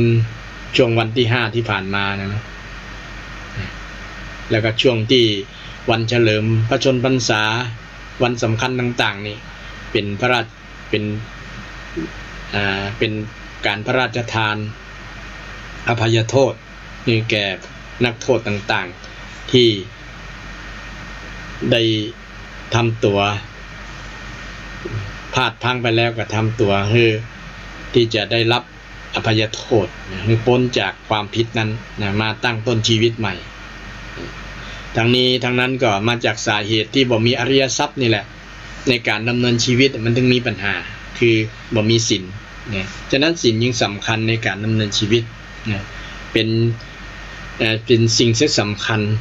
ศีลทำให้สูงศีลทำให้สวยศีลทำให้รวยศีลทำให้รอดสูงสวยรวยรอดสูงทำให้สูงทำให้สูงกว่าสัตว์เดรัจฉานสัตว์เดรัจฉานมันจิตใจต่ำญาติโยมแต่ในนี้บ่แน่เนอะสัตว์เดรัจฉานพัฒนาจิตใจทำบางอย่างเหนือกว่ามนุษย์มีคุณธรรมบางครั้งหันแล้วมันมีคุณธรรมมันฮักปลุกมันช่วยกันเนี่ยญาติโยมเนี่ยมันมีเมตตาต่อกันเนี่ยจะว่าสัตว์บ่มีคุณธรรมบ่ได้เนอะว่าคุณธรรมต่ำกว่ามนุษย์ก็ว่ายากแล้วคำนี้แต่มันบางตัวมันมีนะญาติโยมนะมีหันแล้วเป็นธรรมชาติอย่างหนึ่งที่คนหันแล้วน่าอายแทนอายต้องอายเลยแหละนะบางครั้งมันมีคุณธรรมเนี่ยมันช่วยกันมันเอ็นดูกันนะเอ็นดูกันสงสารกันช่วยกันเนี่ยญาติโยมแต่ก่อนเฮาก็หันแค่คนเนี่ยช่วยกันนะเอ็นดูกันบ่เบียดเบียนกันแต่เดี๋ยวนี้เฮามาหันสัตว์เอ็นดูกันสงสารกันช่วยกันนี่ถึงแม้ว่าบางครั้งมันก็ชกคบกันพ่องอย่างเช่นสุนัขหมาหมดเลยเนาะญาติโยมแต่มันบ่ถึงเอาก็ตายได้ว่านะถ้ามันฝ่ายใดฝ่ายหนึ่งยอมมันยุติละแต่คนเฮาบ่ได้เนอะจนตายนะเอาจนตายเลยแม้ความผิดบางอย่างเล็กน้อยแต่อันเนี่ยแค่คำประมินประมาทดูถูกถ้าบ่ไปยึดถือยึดมั่นมันก็บ่มีปัญหาแต่ว่าเฮาแล้วว่ายังยึดถือยึดมั่นแล้วก็ทำมันทำไปโดยบันดาลโทสะก็ดีทำไปด้วยมิจฉามิจฉาทิฏฐิเนี่ยความเห็นผิดก็ดีเนี่ยมันเป็นเรื่องสำคัญที่ทำให้คนนั้นทำให้คนนั้นอนาคตต้องไปอยู่ในคุกในตารางเพราะขาดการสำคัญเรื่องการมีศีลเนี่ยศีลรับประกันเรื่องชีวิตรับประกันเรื่องทรัพย์สินนะแต่คนมีศีลข้อที่2เนี่ยเนาะจะประกันว่าบ่เอาสตางค์เอาทรัพย์สินเงินไปที่ไหนก็บ่มีคนลักคนขโมยเนี่ยเพราะว่าต่างคนก็ต่างมีศีลเนี่ยความอย่างในพระสงฆ์นี่ความเป็นตุเจ้าเนี่ยมีค่าแค่บาทเดียวตุเจ้าจะไปเอาเงินที่คนอื่นบ่ได้ให้เนี่ยแค่บาทเดียวก็ขาดจากความเป็นตุละเนี่ยในหลักวินัยเพิ่นกำหนดไว้จังเนี่ยนี่ก็เป็นเรื่องศีลนั่นเองนะตุเจ้าอยากจะมีอริยทรัพย์ก็ต้องรักษาศีลเนี่ยที่ว่าศีล227นี่นะอันที่จริงศีลมีนักกว่านั้นนะญาติโยมนะศีลเลยเป็นข้อปฏิบัติต่างๆนี่มันนอกเหนือกว่าศีล227ที่เป็นสิ่งที่เรียกว่าปาติโมกข์ครับพระสงฆ์องค์เจ้าสวดทุกกึ่งเดือนเนี่ยทุกกึ่งเดือนทบทวนศีลทุกกึ่งเดือนนอกเหนือนั้นยังมีนักมีหลายเป็นข้อวัดปฏิบัติต่างๆเป็นพันๆข้อก่อนหลายพันเลย 2,000 กว่าข้อก่อนที่มันเป็นข้อที่พระสงฆ์จะต้องปฏิบัติถือปฏิบัติกันถ้าบอกปฏิบัติแล้วก็มีความผิดตัวเช่นอย่างหลายๆอย่างเนาะเช่นบ่ลงโบสถ์นี่เป็นต้นเนาะบ่ไปทำสังฆกรรมบ่เอื้อเฟื้อต่อพระวินัยเป็นต้นนะบางสิ่งบางอย่างมันบ่ได้ บางข้อเนี่ยบ่ได้บัญญัติใน227ข้อเนี่ยก็จะทำให้บกพร่องทางข้อประพฤติปฏิบัติของพระสงฆ์เจ้าพระสงฆ์รูปใด ทรงศีลทรงธรรมมีศีลมีธรรม รูปนั้นก็จะถือว่ามีอริยทรัพย์เป็นที่ ศรัทธาเคารพกราบไหว้เป็นเนื้อนาบุญของศรัทธาญาติโยมซึ่งก็มีหลายรูปหลายตนญาติโยมเนี่ยเราก็สามารถลองพิจารณาดูว่าท่านเหล่านั้นเนี่ยปฏิพัติมีศีลมีธรรมพอที่จะกราบไหว้สาได้แต่บางผู้บางท่านเนี่ยตุเจ้าพิษเล็กๆน้อยๆก็มองว่าขาดจากความเป็นตุก็มีนะในความคิดของศรัทธาญาติโยมเช่นพระสงฆ์เมาเหล้าอย่างเนาะตามหลักวินัยเนี่ยบ่ถึงกับความขาดจากความเป็นตุนะญาติโยมบ่ถือว่าขาดจากความเป็นตุเจ้าแต่มันมีกฎหมายบ้านเมืองมาสมทบมากำกับเนี่ยนี่ถือว่าเอากฎหมายบ้านเมืองมาใหญ่กว่าพระธรรมวินัยของพระสงฆ์ก็ถือว่าผิดหลักการทางพุทธศาสนาพระธรรมวินัยถือว่าเป็นรัฐธรรมนูญของพระตุเจ้าแต่เดี๋ยวนี้มันเปลี่ยนไปนะศรัทธาญาติโยมจะมาคุมตุเจ้าเอาออกกฎหมายต่างๆออกทางสภาผู้แทนราษฎรเป็นพระราชบัญญัตินะพระราชบัญญัติฉบับนั้นฉบับนี้นะบังคับเขให้ตุเจ้าทำด้านเทมนี้นี่มันเป็นลักษณะนั้นเพราะว่ามันเกี่ยวข้องกับทางราชการทางชาวบ้านตัวมันก็เลยมีกฎหมายซ้อนพระธรรมอยู่เนี่ยถ้าเอาถือหลักพระธรรมจริงๆเนี่ยมันก็จะบ่มีปัญหาเพราะฉะนั้นทำให้ญาติโยมสับสนก็มีบางครั้งเนาะตุเจ้าทำผิดเล็กๆน้อยๆก็ยังบัดขาดจากความเป็นตุเจ้าจะขาดจากความเป็นตุเจ้ามี4ข้อเท่านั้นญาติโยม1มีลูกมีเมีย มีเมียไปเสพเมถุนคำว่าเสพเมถุนคือเสพธรรมของคนเป็นคู่นะคือคู่ผัวตัวเมียเนี่ยมีลูกมีเมียเหมือนชาวบ้านนั่นนะอันนี้มีเมียก็ถือว่าขาดจากความเป็นตุนะเราต้อง หรือว่าพระสงฆ์เพิ่นก็ต้องจัดการในสงฆ์นะญาติโยมถ้าตุเจ้าตัวนี้มีแม่หญิงมานอนตัวนอนในกุฏิเนี่ยพระสงฆ์ที่อยู่ในวัดนั้นก็ต้องรังเกียจต้องจัดการกันเองจัดการโดยพระธรรมวินัยต้องคัดออกจากหมู่บ่ต้องให้ถึงกับกฎหมายบ้านเมืองมานั่นหรอกเพราะว่ามันเป็นหลักวินัยที่ต้องจัดการฉะนั้นบอกในศรัทธาญาติโยมมาบางครั้งเราอาจจะมีความเข้าใจที่ตัดสินเอาคนเดียวตัดสินคนเดียวเวลามีเหตุการณ์กับพระสงฆ์องค์เจ้าก็ดีนะเกี่ยวกับเรื่องศีลเรื่องศีลถ้าท่านละเมิดศีลบางข้อก็เป็นเรื่องเว้นเรื่องกรรมของท่านก็ถือว่าจะดีนะถ้ามันบ่นักแก่คือนักที่ว่าผิดศีลทั้ง4ข้อใหญ่ๆเนี่ยปาราชิก4ข้อเนี่ยนะขาดจากความเป็นตุเจ้าเนี่ยค่อยว่ากันถ้าท่านบ่ซึกเลยนะค่อยไปไล่เฮอเป็นนั่นก็บ่ว่ากันนะเพราะว่าท่านหน้าด้านเป็นอรัชชี บ่มีอย่างงานเนี่ยก็ต้องจำเป็นต้องเป็นหน้าที่ของบาศกบาสิกาต้องนิมนต์ท่านไปอยู่ที่ออกจากความเป็นสละผ้าเหลืองออกจากผ้าเหลืองเนี้ยประมาณนั้นแต่นอกนั้นแฮม200กว่าข้อนั้นยังคงเป็นตุเจ้าได้อยู่ญาติโยมยังเป็นตุเจ้าได้ยังเป็นตุเจ้าได้ศีลอย่างอื่นมันแก้ไขได้หมดแก้ไขได้แต่4ข้อนี้แก้บ่ได้เลยขาดจากความเป็นตุแล้วเนี่ยก็ปิ๊กมาบวชใหม่ก็บ่เป็นตุละเช่นมีเมียเป็นต้นเนาะฆ่าคนเนี่ยตุเจ้าไหนฆ่าคนนะฆ่าคนฆ่ามนุษย์ตุเจ้านั่นก็บ่เป็นตุเจ้าละนะขาดจากความเป็นตุเจ้าขาดจากความเป็นพระภิกษุตุเจ้าเอาเงินเอาเงินเช่นเอาเงินวัดกินเงินวัดเป็นต้นเนาะ เนี่ยเอาหลอกลวงศรัทธาญาติโยมเนี่ยเกิน1 บาทไปเนี่ยตามหลักวินัยเกิน5 มาศกไปเนี่ยขาดจากความเป็นตุเจ้าเนี่ยนี่เป็นศีลของพระของตุเจ้าที่จะคงความเป็นสมณะเป็นพระได้อันสุดท้ายอวดคุณพิเศษอุตริมนุสธรรมอุตริมนุสธรรมหรืออุตริมนุสธรรมคุณนั้นที่มียิ่งในตนเนี่ย ธรรมที่มียิ่งในตนเช่นอวดเรื่องฌานสมาบัติเรื่องอภินิหารต่างๆว่าตัวเก่าทำอันนั้นได้หันนั้นนี่ที่จริงตัวทำมาได้นะแต่กรณียกเว้นว่าถ้ามีแล้วอวดเนี่ยบ่ถึงกับขาดนะถ้าเป็นจริงเช่นเป็นพระอรหันต์แล้วอวดเนี่ยนะเป็นอาบัติปาจิตตีญาติโยมนี่แต่ถ้าบ่เป็นพระอรหันต์อวดว่าตัวเก่าเป็นพระอรหันต์เนี่ยเต็มเลยเป็นปาราชิกเนี่ยขาดจากความเป็นตัวเจ้าเนี่ยแต่ถ้าเป็นเนี่ยนะแต่ถ้าเป็น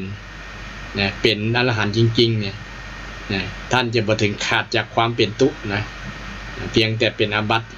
ที่ปงอาบัติได้แสดงอาบัติได้ปรับอาบัติได้ทำคืนอาบัติได้อันนี้ศรัทธาญาติโยมได้ฟังเกี่ยวกับเรื่องศีลอย่างเรื่องศีลศรัทธาญาติโยมแล้วก็ศีลตุเจ้าเนาะบางครูบางท่านอาจจะบ่ฮู้บ่เข้าใจนำมาเล่ามาบรรยายมาอธิบายศรัทธาญาติโยมได้ฟังกันมันจะเป็นสิ่งที่จะนำไปสู่การปฏิบัติศรัทธาญาติโยมได้ปฏิบัติถูกต้องเนี่ยเรื่องอริยทรัพย์เรื่องศีลเนี่ยโยงมาหลายเรื่องญาติโยมได้ฟังกันเป็นอริยทรัพย์หิริทนังหิริทนังคือมีความละอายก็เป็นอริยทรัพย์ความละอายนี่เป็นมูลฐานนำไปให้เกิดคุณธรรมหลายๆอย่างนะโยมคุณธรรมเป็นพ่อเป็นแม่ของคุณธรรมก็ว่าได้นะคนถ้าคนละอายเนี่ยมันก็จะไปละเมิดศีลเช่นอันนี้เฮามีความละอายเฮาเป็นตุเฮาเป็นพระเฮาเป็นพ่อเป็นแม่เนี่ยอย่าอิ่มบ่เปิงนะละเมิดศีลเช่นไปมีกิ๊กมีกัก ไปมีน้อยไปทำอย่างสิ่งที่เป็นละเมิดศีลเนี่ยนะแล้วเกิดความละอายในใจตัวเก่าเกิดขึ้นเนี่ยชื่อว่าคนนั้นจบภูมิใจแหละว่า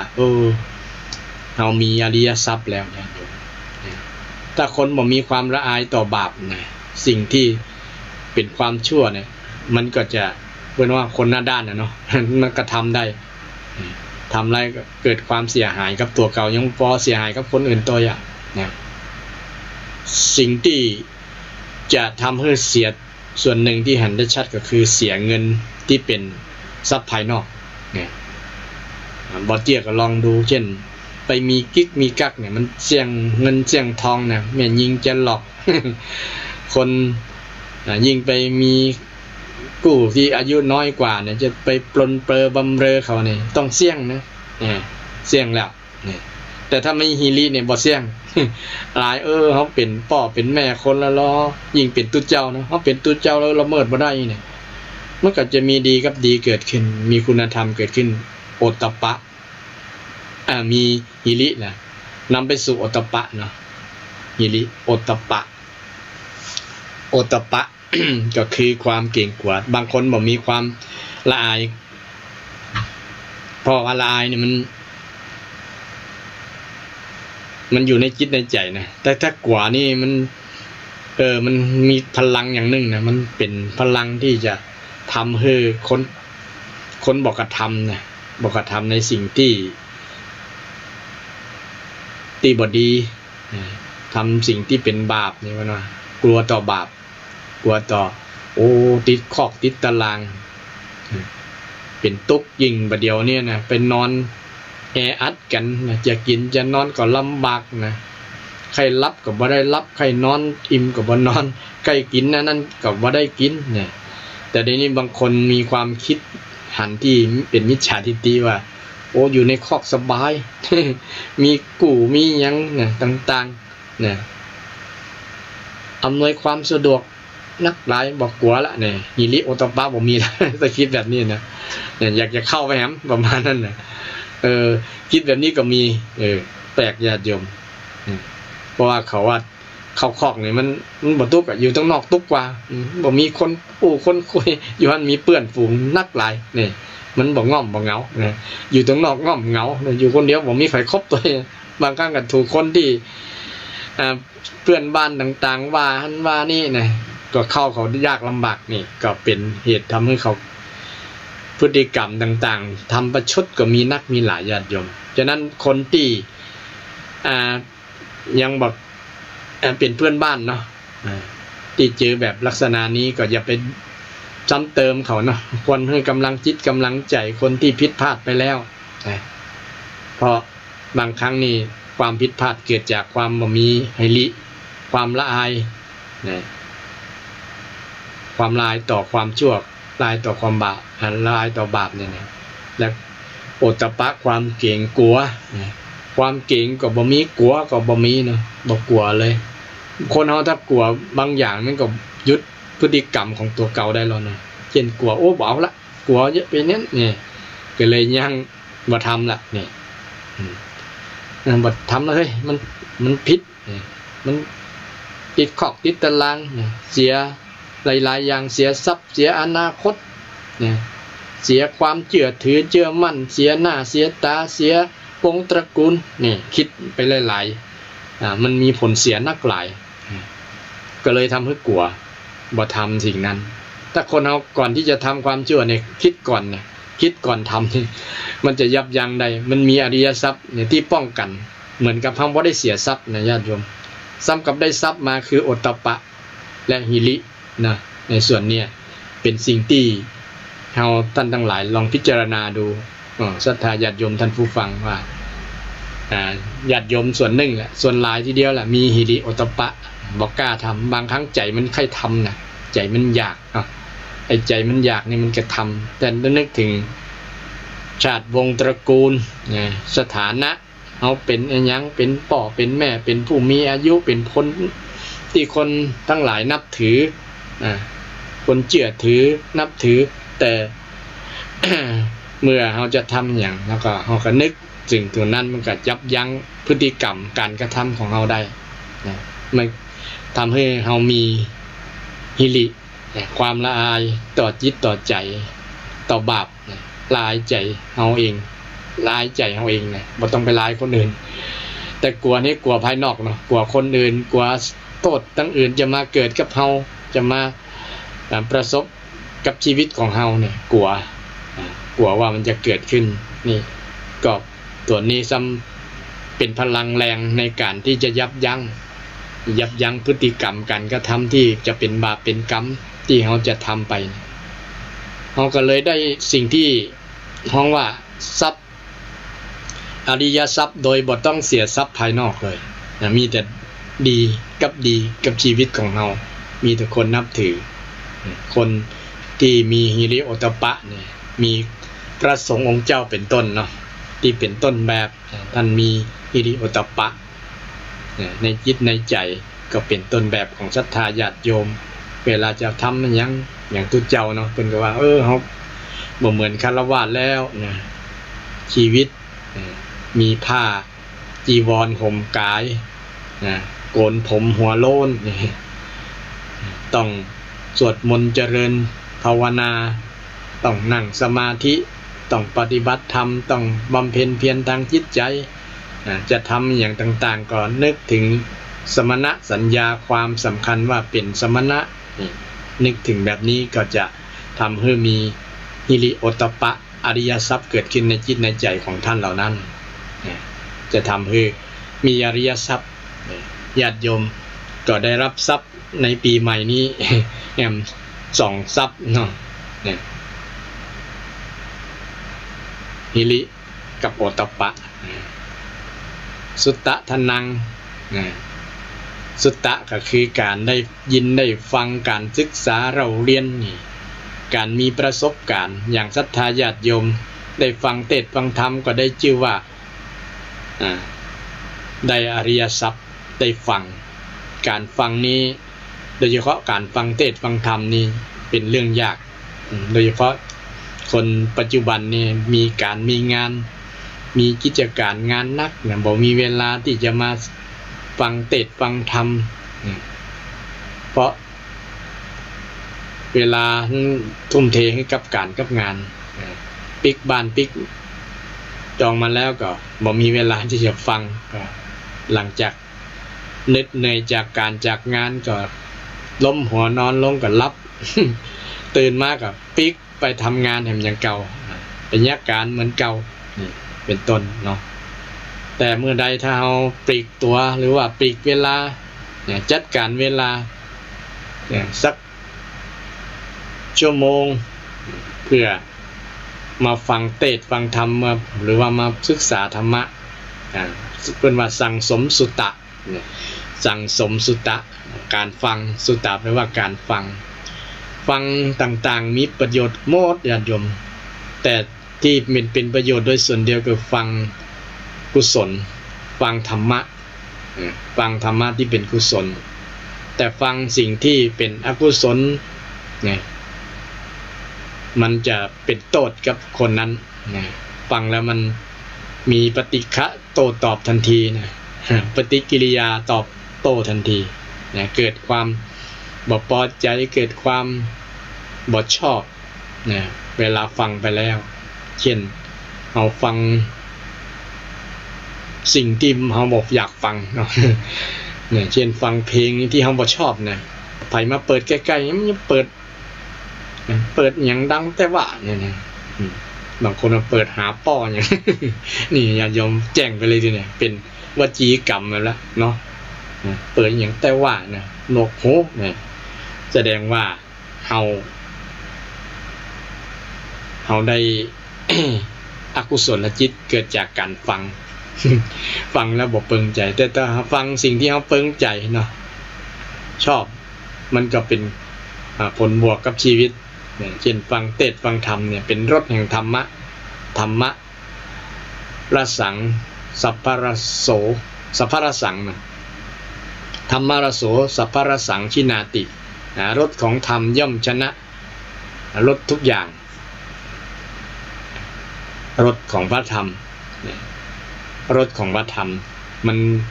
จะเป็นเปรี้ยวหวานจะได้ก็แล้วแต่มันเป็นธรรมะเนี่ยมันบ่เหมือนกับรสอาหารรสบ่เหมือนรสชาติอาหารรสชาติอาหารนี้มันเปลี่ยนแปลงเรื่อยๆบางวันก็ล้ำบางวันก็บ่ล้ำบางวันก็เค็มก็จางบางวันก็ขมบางวันก็จืดเนี่ยมันเป็นลักษณะนั้นแต่ธรรมะนี่เป็นรสเดียวรสแห่งธรรมะฟังได้แล้วจะเป็นมงคลมังกละกับชีวิตญาติโยมเป็นมงคลกับชีวิตของเราคนไหนที่ชอบมันฟังเทศน์ฟังธรรมโดยเฉพาะธรรมคำสอนของพระพุทธเจ้าที่เป็นประโยชน์กับชีวิตของเราญาติโยมฟังแล้วเกิดหลายๆอย่างเกิดประโยชน์หลายๆอย่างอย่างที่กล่าวบ่อยๆว่าได้ฟังสิ่งใหม่ได้เข้าใจสิ่งเก่าบรรเทาความกังขาได้สมาธิได้สติของตนได้ตีได้เนี่ยเราได้ฟังสั่งสมสุตตะเนี่ยคือได้อริยทรัพย์ประโยชน์อย่างหนึ่งก็คืออริยทรัพย์ที่สำคัญเป็นประโยชน์ที่เราท่านทั้งหลายสามารถได้ทรัพย์โดยบ่ต้องลงทุนอย่างนั้นแค่ฟัง นะได้ทรัพย์อันประเสริฐทีเดียวได้ทรัพย์อันประเสริฐที่เราสามารถทำได้บ่ต้องลงทุนสักบาทแต่ได้ญาติโยมที่กล่าวมาบอกว่าจะเป็นศรัทธาก็ดีศีลก็ดีหิริโอตตัปปะก็ดีเนี่ยเป็นทรัพย์ภายในที่เราสามารถสั่งสมได้โดยบ่ต้องเสี่ยงสตางค์สักบาทก็สามารถที่จะ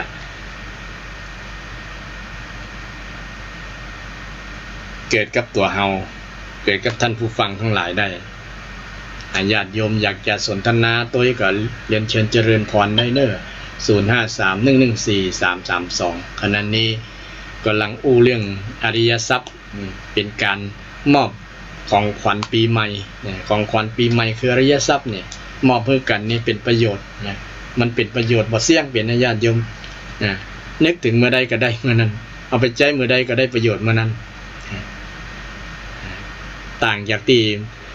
สิ่งที่เป็นวัตถุต่างๆสิ่งของต่างๆที่มอบเป็นของขวัญให้กันในปีใหม่เนาะ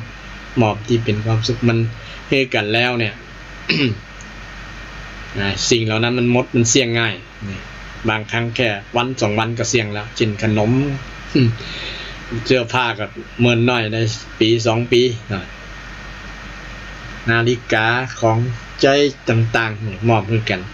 มันก็บอกกี่ปีมันก็ลุกก็พังไปแต่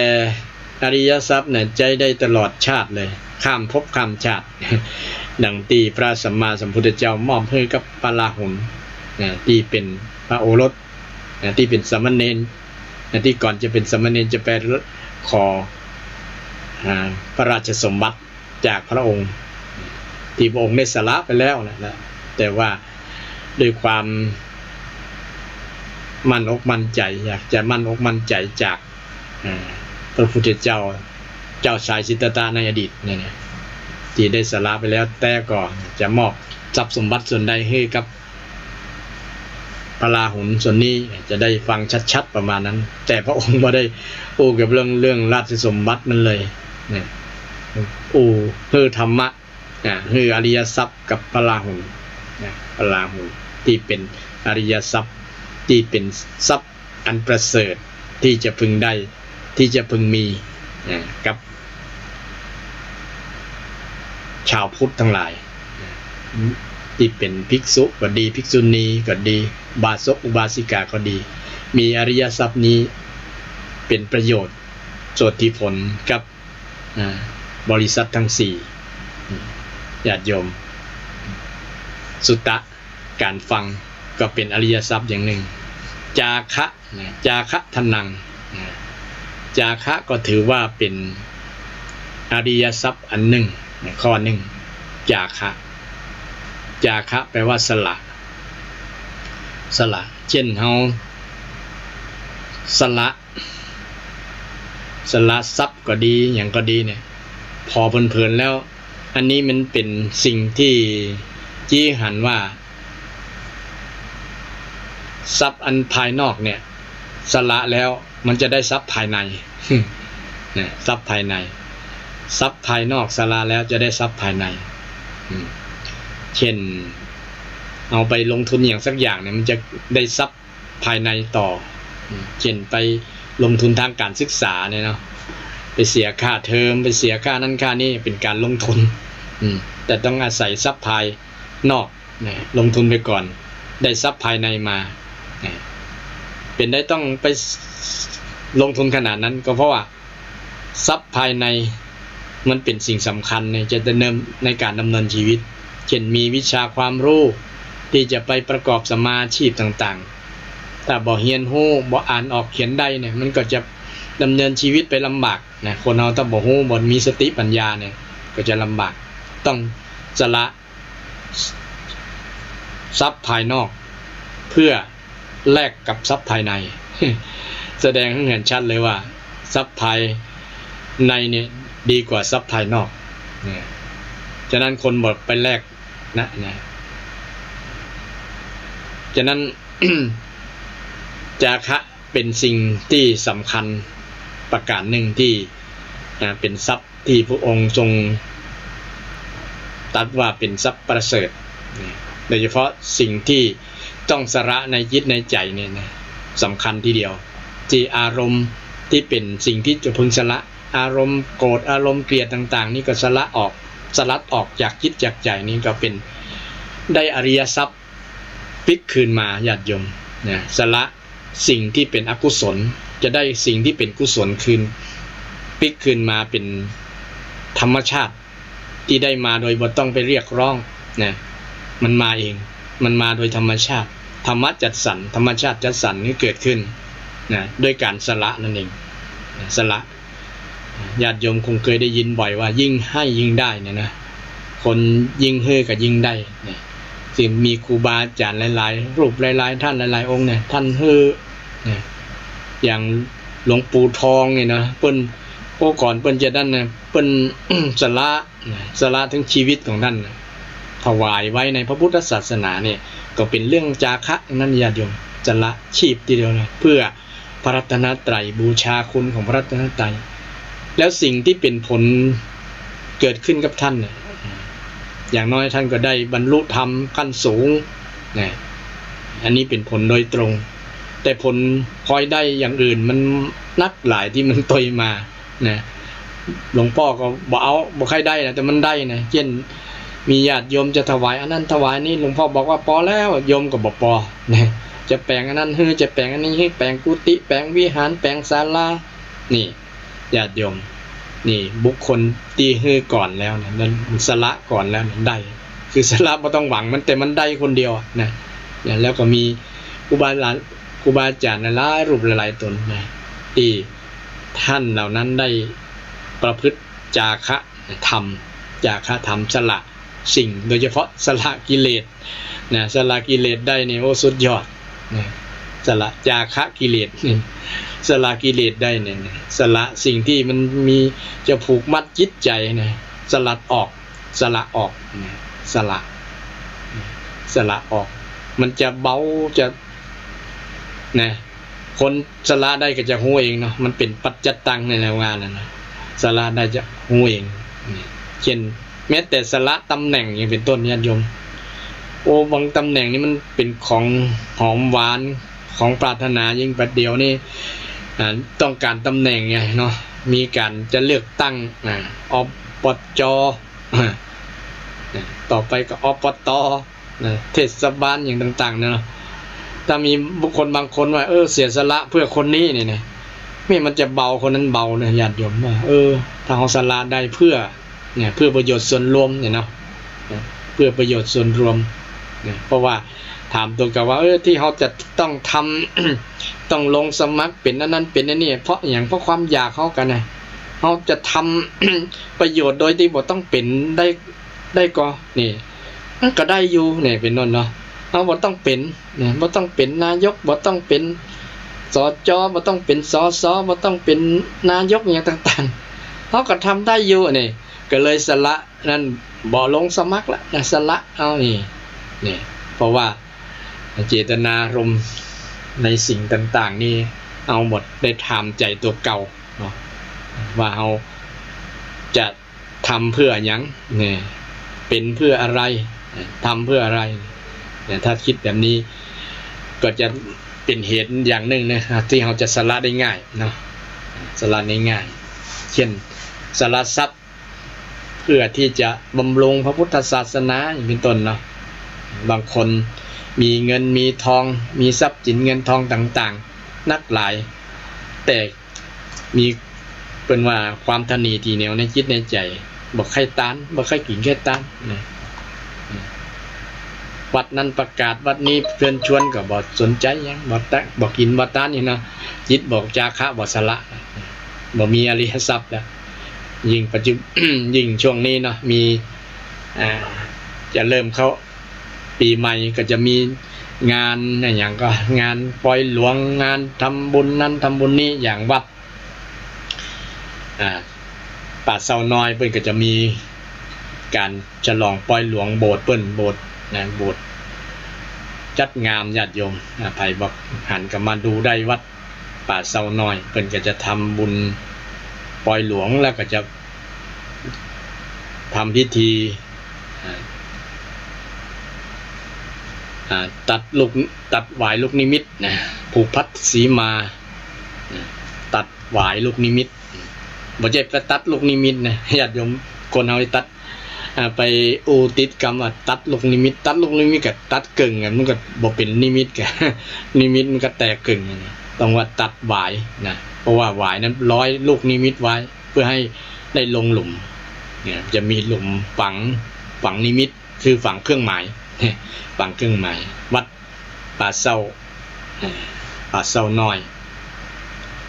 หรือว่าวัดชัยสถานเพื่อจะมีงานในเดือนกุมภาพันธ์ญาติโยมจะมาร่วมงานก็อาจจะร่วมเป็นเจ้าภาพส่วนนั้นส่วนนี้ก็เรียนเชิญเจริญพรได้เนอะญาติโยมเพราะว่าเป็นงานใหญ่โบสถ์นี้เป็นสถานที่สำคัญเป็นพัทธสีมาที่พระสงฆ์จะทำสังฆกรรมนะสังฆกรรมใหญ่ๆนี่ต้องใจที่โบสถ์ใจที่อื่นจะผิดวินัยใจบ่ได้ต้องอยู่ในวินัยสงฆ์ในธรรมวินัยของพระสงฆ์ที่บัญญัติไว้ที่พุทธเจ้าบัญญัติไว้ฉะนั้น เกี่ยวกับเรื่องกินเรื่องตาลนี่ก็ช่วงนี้ใกล้งานมีนักมีหลายงานบุญปล่อยหลวงงานนั้นงานนี้เนี่ยการที่จะได้ปล่อยหลวงได้กินได้ตาลก็มาจาก จาคะจิตการสละทรัพย์ที่ศรัทธาหามาได้ด้วยสัมมาชีพนะประกอบสัมมาชีพแล้วมีความเต็มอกเต็มใจมีศรัทธาอย่างที่ว่ามีอริยทรัพย์เบื้องต้นแล้วนะมีความเชื่อศรัทธาเลื่อมใสในพระรัตนตรัยในวัดในวาในพระศาสนาในครูบาอาจารย์นี่ศรัทธาแล้วก็สละทรัพย์ในส่วนนั้นบางครั้งก็ยังเสียดายอยู่เนาะเสียดายโอ้ถ้าตาลน้อยก็อายตาลนักอย่างคนว่านะตาลหลายก็เสี่ยงตาลน้อยก็อายตาลหลายก็เสี่ยงกว่าเสี่ยงตาลน้อยกว่าเพิ่นจะว่าเอาถ้าตาลหลายก็มันก็เสี่ยงเนี่ยเสียดายเมื่อลุ้นประมาณนั้นถ้าไผ่ตัดความเสียดายได้เนี่ยญาติโยมคือพิจารณาแล้วว่าถ้าเฮาสละส่วนนี้มันจะบ่เดือดร้อนหยังนะเพราะว่าเฮาก็มีพอที่จะดำเนินชีวิตเนี่ย ของเฮาโดยที่บ่เดือดร้อนเนี่ยก็ตานไปด้วยความเต็มอกเต็มใจแล้วสละนะสละความรู้สึกส่วนนั้นน่ะสละเนี่ยสละความเสียดายนั่นแหละนะความเสียดายทรัพย์เนี่ยส่วนนั้นออกเสียแล้วจะทำให้เฮานั้นได้เป็นผู้มีอริยทรัพย์อันประเสริฐสิ่งที่จะได้พึงมาคือได้ ได้จิตใจที่เป็นกุศลญาติโยมนะได้จิตใจที่เป็นกุศลจิตใจที่มีความจิตใจงดงามนะจิตใจสละได้จิตใจกว้างจิตใจยิ่งใหญ่จิตใจมั่นคงนะจิตใจดีๆเนาะดีๆทั้งนั้นเลยถ้าฝ่ายสละในส่วนนี้นะจาคะทนังเนี่ยได้จาคะทนังได้ทรัพย์คือจาคะนะสละโดยเฉพาะสละกิเลสสละความตรณีสละความที่เหนียวความจิเนี่ยนะในภาษากำเมืองเอาสละจิออกเนี่ยสลัดออกจากจิตจากใจมัน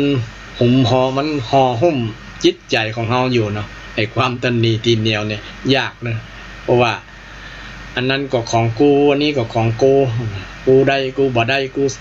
ได้หยังประมาณนั้นน่ะมันจะมีความรู้สึกอย่างนี้ความรู้สึกอย่างนี้จะบ่มีกับคนที่จาคะธรรมมีจาคะธรรมนะอันนี้เป็น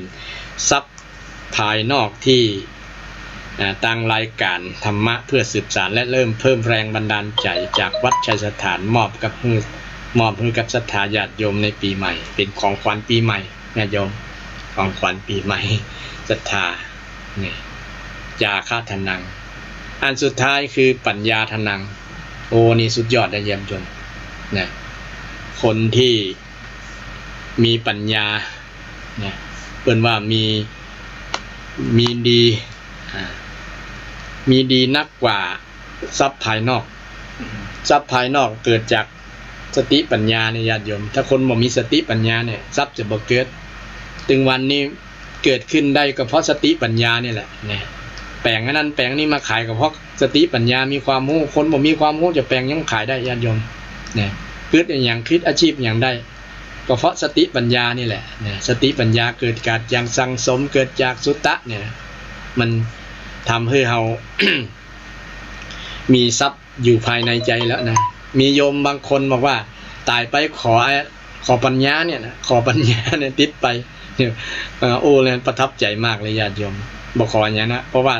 ทรัพย์สินเหล่านั้นมันตยไปได้บ่ได้นะภายนอกเนี่ยมันตยไปได้ข้ามภพข้ามชาติบ่ได้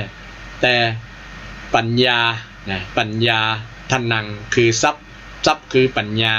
อริยทรัพย์เนี่ยนะมันติดไปได้ทุกชาติทุกภพเลยนะโยมว่าขออันเดียวนี่แหละขอปัญญานี่แหละขอปัญญาไปตัวโยมบ่ต้องขอไปแน่นอนถ้าสั่งสมไว้นะถ้าเราได้สั่งสมสุตตะสั่งสมนะการเจริญภาวนาเนี่ยเจริญวิปัสสนานี่มันก็จะเป็นเหตุทำให้เกิดปัญญาญาณนี่ปัญญาความรู้ในทางพุทธศาสนาปัญญาที่จะแก้ทุกข์เนี่ย ไผ่ถ้ามีคนนั้นถือว่ามีอริยทรัพย์ญาติโยมเวลามีความทุกข์แล้วคนนั้นมีความรู้ที่จะแก้ทุกข์ได้เนี่ยแก้ปัญหาได้เนี่ยคนนั้นถือว่าสุดยอดแล้วญาติโยมมีทรัพย์ที่ควรภาคภูมิใจว่าเขามีสติปัญญาแก้ปัญหาตัวเก่าได้เนี่ยมันสุดยอดกว่ามีเงินเป็นล้านๆนะคนมีเงินเป็นหมื่นล้านยังบางครั้งมีปัญหายังแก้ทุกข์ตัวเก่าไม่ได้ญาติโยมเนี่ยฆ่าตัวตายยังแสดงว่ามันขาดอริยทรัพย์ตัวนี้คือสติปัญญาที่จะดำเนินชีวิตไปให้มีความสุขได้นะคนถ้ามีปัญญาเนี่ยสามารถดำเนินชีวิตอย่างมีความสุขถึงจะมีปัญหาอุปสรรคต่างๆเกิดขึ้นในชีวิตตัวเก่าก็ตามสามารถผ่านพ้นไปได้ด้วยปัญญานี่แหละญาติโยมปัญญาในพุทธศาสนาเนี่ยคือในที่หลักอริยสัจสี่เพิ่นกล่าวไว้ว่าคือความเห็นถูกและความคิดถูกความเห็นถูกความคิดถูกเนี่ยเป็นวิธีที่จะแก้ทุกข์ได้แก้ทุกข์ได้คือสัมมาทิฏฐิสัมมาสังกัปปะในญาติโยมเป็นปัญญาดำเนินชีวิตคนเราถ้าเข้าใจในปัญหาเนาะว่าเรามีปัญหาหยังก็สาวหาเหตุมันเหตุนี้เราเนี่ยทำให้เกิดปัญหาอันนี้เนี่ยเหตุนี้เนี่ยเป็นทุกข์เป็นนี่แล้วเนี่ยทำให้เราเป็นทุกข์อยู่เนี่ยเพราะว่าเหตุนี้แล้วเนี่ยการคิดลักษณะนี้ก็เรียกคิดแบบสัมมาทิฏฐินะญาติโยมเป็นการเข้าใจปัญหาคนเราถ้าเข้าใจก็คือเป็นมีปัญญานั่นเองตัวเข้าใจนี่แหละคือตัวปัญญาเนี่ยคนที่บ่มีความเข้าใจเนี่ยบ่รู้ปัญหาบ่เข้าใจปัญหานี่แหละคือขาดอริยทรัพย์คือขาดปัญญาคือขาดปัญญาทนังเนี่ยปัญญาทนังเป็นปัญญาที่สามารถที่จะแก้ทุกข์แก้ปัญหาชีวิตของตัวเก่าได้ถึงวันคนส่วนหนึ่งเนี่ยมันแก้ปัญหาตัวเก่าบ่ได้ก็เลยไปตัดสินใจคิดสั้นฆ่าตัวตายพ่องนะไปทำร้ายคนอื่นไปประชดประชันชีวิตต่างๆนั่นนะเพราะมันบ่เข้าใจแก้ปัญหานะเวลาตัวเก่ามีทุกข์แล้วไปโทษอันนั้นโทษอันนี้ก็มีนะบอกสคิดสาวหาเหตุปัญหานะสาวหาเหตุปัญหาแล้วก็บอกคิดที่จะออกจากปัญหาบอกคิดเป็นสิ่งที่เป็นกุศลนะในหลักพุทธศาสนาปัญหาอย่างหนึ่งมาจากความคิดนะฉะนั้นเราอยากไปคิดผิดคิดบ่ดีนะคิดที่เป็นสิ่งที่ดีที่จะทำให้เกิดคุณูปการเกิดประโยชน์กับตัวเก่าก็คือคิดบ่เบียดเบียนนะบ่เบียดเบียนถามตัวเก่าว่าเฮาคิดเบียดเบียนไผก็หานี่โดยเฉพาะคิดเบียดเบียนตัวเก่าเนี่ยนะจะสนองความต้องการของตัวเก่าสนองปัญหาความอยากของตัวเก่าเนี่ยลักษณะนี้จะเป็นปัญหาให้เกิดขึ้นกับตัวเก่าได้เช่นอยากได้หันตามันหันก็อยากจะได้อันนั้นดังที่ตาหันนั่นนะหูได้ฟังก็อยากจะฟังสิ่งที่ตัวเก่าอยากจะฟังเป็นต้นนะคิดลักษณะนี้แสดงมันจะตกเป็นทาสนะต้องคิดออกจากสิ่งเหล่านั้นนะญาติโยมขออนุญาตรับโทรศัพท์กรรมด้วยญาติฮัลโหลเจริญพร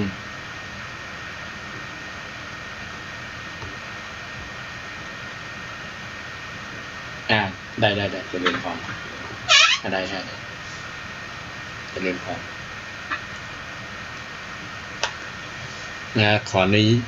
ขออภัยที่ขั้นรายการมีศรัทธาญาติโยมเอิ้นโทรศัพท์มากตะกี้เรื่องว่าคนที่ใช้สติปัญญาเนี่ยมีอริยทรัพย์เนี่ยสามารถจะแก้ปัญหาได้ด้วยการคิดนี่ญาติโยมถ้าคิดบ่ดีคิดบ่ถูกเนี่ยบ่เป็นสัมมาสังกัปปะเนี่ยญาติโยมเนี่ยสัมมาทิฏฐิกับสัมมาสังกัปปะนี่เป็นส่วนของปัญญาเนี่ยปัญญาที่แก้ปัญหาชีวิตเนี่ยคนถ้าคิดบ่จ้างบ่เป็นเนี่ยมันจะเป็นปัญหากับตัวเก่าไงเนี่ยคิดอยากถึงวันนี้ก็คนคิดอยากนั่นแหละนะคิดอยากเนี่ยอยากได้ตาหันก็อยากได้หูฟังก็อยากได้นะลิ้มรสนะลิ้นกินกับข้าวกับปลากระติดในรสชาติก็อยากกินนั่นแฮมนี่เป็นต้นนะโดยที่ว่ามันจะเป็นโทษเป็นหยังก็บ่คิดนะและปัจจุบันนี้ก็เป็นปัญหาเรื่องกินนักญาติโยมกินแล้วเป็นโรคเป็นภัยนะกับกรรมกินเนี่ยเนาะกรรมกินเนี่ยสำคัญมากๆทำให้สุขภาพร่างกายเป็นโรคเป็นภัยเป็นนั่นเป็นนี่สปะโรคนะต่าง นะมาจากความคิดนั้นแหละญาติโยมมาจากความคิดที่เปิ้นฮ้องว่าสังกัปปะดำริเนี่ยภาษาพราหมณ์ดำริเนี่ยการจะดำริออกจากสิ่งเหล่านั้นน่ะรูปรสกลิ่นเสียงนะง่ายๆนะภาษาพราหมณ์เปิ้นฮ้องนะอย่าไปติดนั่นเหล่านั้นแต่มองนั่นถึงสาระประโยชน์ของมันว่าสิ่งที่เฮาหันด้วยตาก็ดีฟังด้วยหูก็ดีมันเป็นสาระประโยชน์กับชีวิตของเฮาบ่มันเป็นโทษก็เนี่ยคิดแบบเนี้ยการคิดแบบนี้จะเป็นการแก้ปัญหาในตัวนะจะหันโทษของสิ่งเหล่านั้นและหันประโยชน์ของสิ่งเหล่านั้นได้แยกแยะได้ถึงวันนี้เอาความอยากบ้า อยากเป็นประมาณบ่ได้นึกถึงโทษที่จะเกิดขึ้นในเบื้องหน้าเบื้องในอนาคตแล้วเลยทำให้เป็นปัญหากับตัวเก่าเป็นปัญหากับคนคิดนั้นฉะนั้นการเจริญปัญญาการที่มีความเห็นที่ถูกต้องเข้าใจที่ถูกต้องเนี่ยมันเป็นการดำเนินชีวิตแบบมีปัญญาการดำเนินแบบมีปัญญาเนี่ยถือว่าเฮามีโชคญาติโยมมีทรัพย์ในจิตในใจแล้วนะใครมีความคิดแบบเนี้ยแบบที่พระเจ้าได้สอนเนี่ยถือว่าเป็นโชคจงภูมิใจเลยว่าภูมิใจว่าเอาคิดแบบนี้คิดถูกแล้วนะคิดเข้าใจคิดเป็นสัมมาทิฏฐินะคิดเป็นสังกัปปะนะดำริชอบเนี่ยนะคิดบ่เบียดเบียนภัยความคิดแบบนี้มันเบียดเบียนคนอื่นกว่านะคิดบ่ว่าร้ายภัยบ่กล่าวร้ายภัยถึงวันนี้มีอย่างน้อยก็ว่ากันละญาติโยมนะยิ่งเดี๋ยวนี้จึงจะใส่ร้ายกันเนาะถ้ามีกฎหมายบ่ห้ามยิ่งใส่ซ้ำห้ายกันมีการแย่งอย่างสมัครปจนะการเมืองทั้งหลายนะแย่งกันจะโจมตีฝ่ายตรงกันข้ามเนาะว่ากันนั่นว่ากันนี่เป็นการเบียดเบียนกันตั้งคำอู้คำจ่ามันก็เป็นปัญหาเกิดขึ้นนะเกิดปัญหาแตกแยกทางสังคมนะเกิดความชิงชังกันแบ่งพรรคแบ่งพวกญาติโยมเนี่ยมันมาจากความเบียดเบียนนี่แหละเบียดเบียนที่เกิดจากความคิดเนี่ยเบียดเบียนญาติโยมลองถามตัวเก่าถ้าเอาบ่มีก็ถือว่าสาธุอนุโมทนาถ้าเอาบ่คิดเบียดเบียนนะถือว่าเรามีทรัพย์ภายในจิตในใจแล้วญาติโยมคือปัญญาทนังการคิดที่บ่เบียดเบียนเนี่ยเป็นปัญญาเลยญาติโยมนะดำริเนี่ยเป็นปัญญาในทางพุทธศาสนา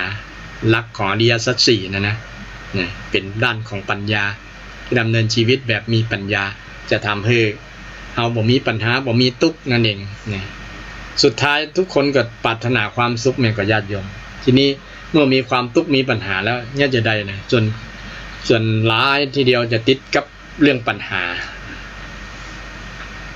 มาตกที่ปัญหาบอกว่าไผละญาติโยมนอกจากพระอรหันต์เท่านั้นที่หมดปัญหาไปแล้วถ้า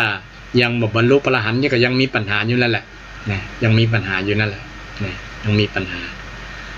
แต่ศรัทธาท่านผู้ฟังทั้งหลายชาวบ้านทั้งหลายก็ยังมีปัญหาหลากหลายกว่าพระสงฆ์องค์เจ้าเนาะปัญหาเรื่องต่างๆตั้งแต่เรื่องกินเรื่องนอนเรื่องสุขภาพร่างกายเรื่องนั้นเรื่องนี้สปะเรื่องนะปัญหา108ที่ประมาณที่จะเป็นสิ่งที่เฮาท่านทั้งหลายจะต้องหาวิธีแก้นะบางคนก็หาบ่เจอหาบ่ได้นะมืดตึ๊บเลยเนาะ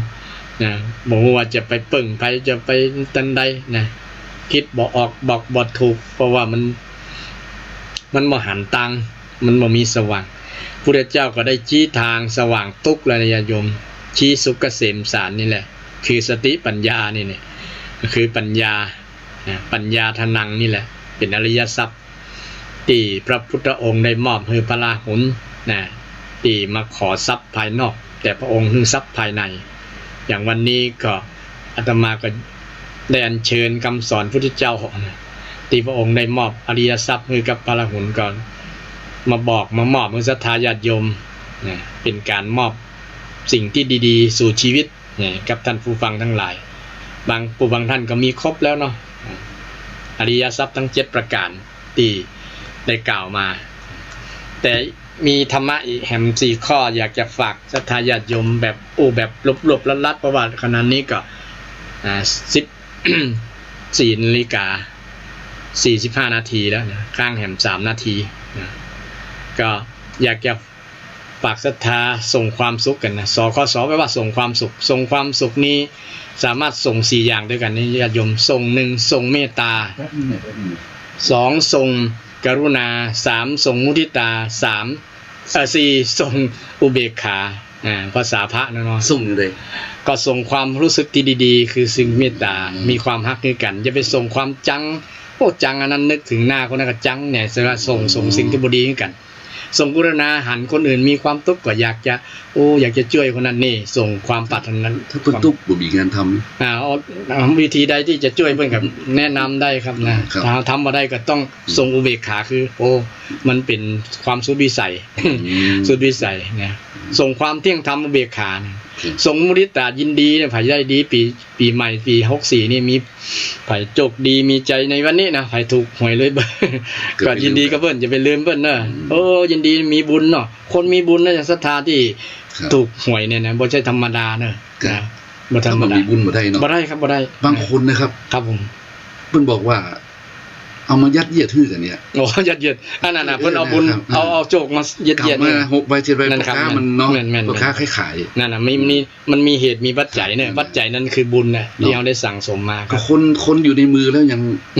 กำเงิน10 ล้านไปแล้วเนาะครับครับผมบ่มีบุญวาสนาเนาะครับนี่น่าบุญแท้ๆครับครับโอ้หันตัวหน้าบุญนี่ธรรมดาบ่ได้เนาะครับถึงอยู่บนไปไม้ก็หล่นมาหอมว่าอย่าลืมส่งมุทิตาในญาติโยมเด้อยินดีกันอย่าไปอิจฉากันเด้ออิจฉากันในปีใหม่นี้ส่งสิ่งที่ดีให้กันส่งความเที่ยงธรรมอย่าไปอคติต่อกันเน้อญาติโยมอย่าไปจะจ้างคนนั้นชอบ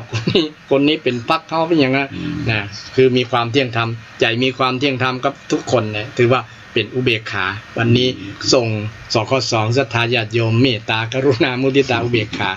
ในเวลาที่สั้นๆนี้นิมนต์อาจารย์สรุปครับก็ดีแล้วครับประเทศแล้วพอดีผมฟังแล้วก็ม่วนดีนะครับเพราะว่าการส่งนี่มันเป็นส่งทางใจเนาะส่งทางใจส่งทางจิตทางใจก็ต้อนรับปีใหม่นะครับเนาะครับผมตอนนี้ส่งปีเก่าแล้วเรื่องสวดมนต์ที่บ้านจะมีครับมีครับปีนี้มีกับการสวดมนต์ปีใหม่ข้ามปีนะญาติโยมไปที่อยู่ใกล้ๆวัดสันอุ้มก็ไปสวดที่สันอุ้มในเนอร์ปีนี้ยังจัดอยู่แต่ว่าจัดแบบระยะห่างกันแต่เพื่อป้องกันไว้เนาะเพื่อ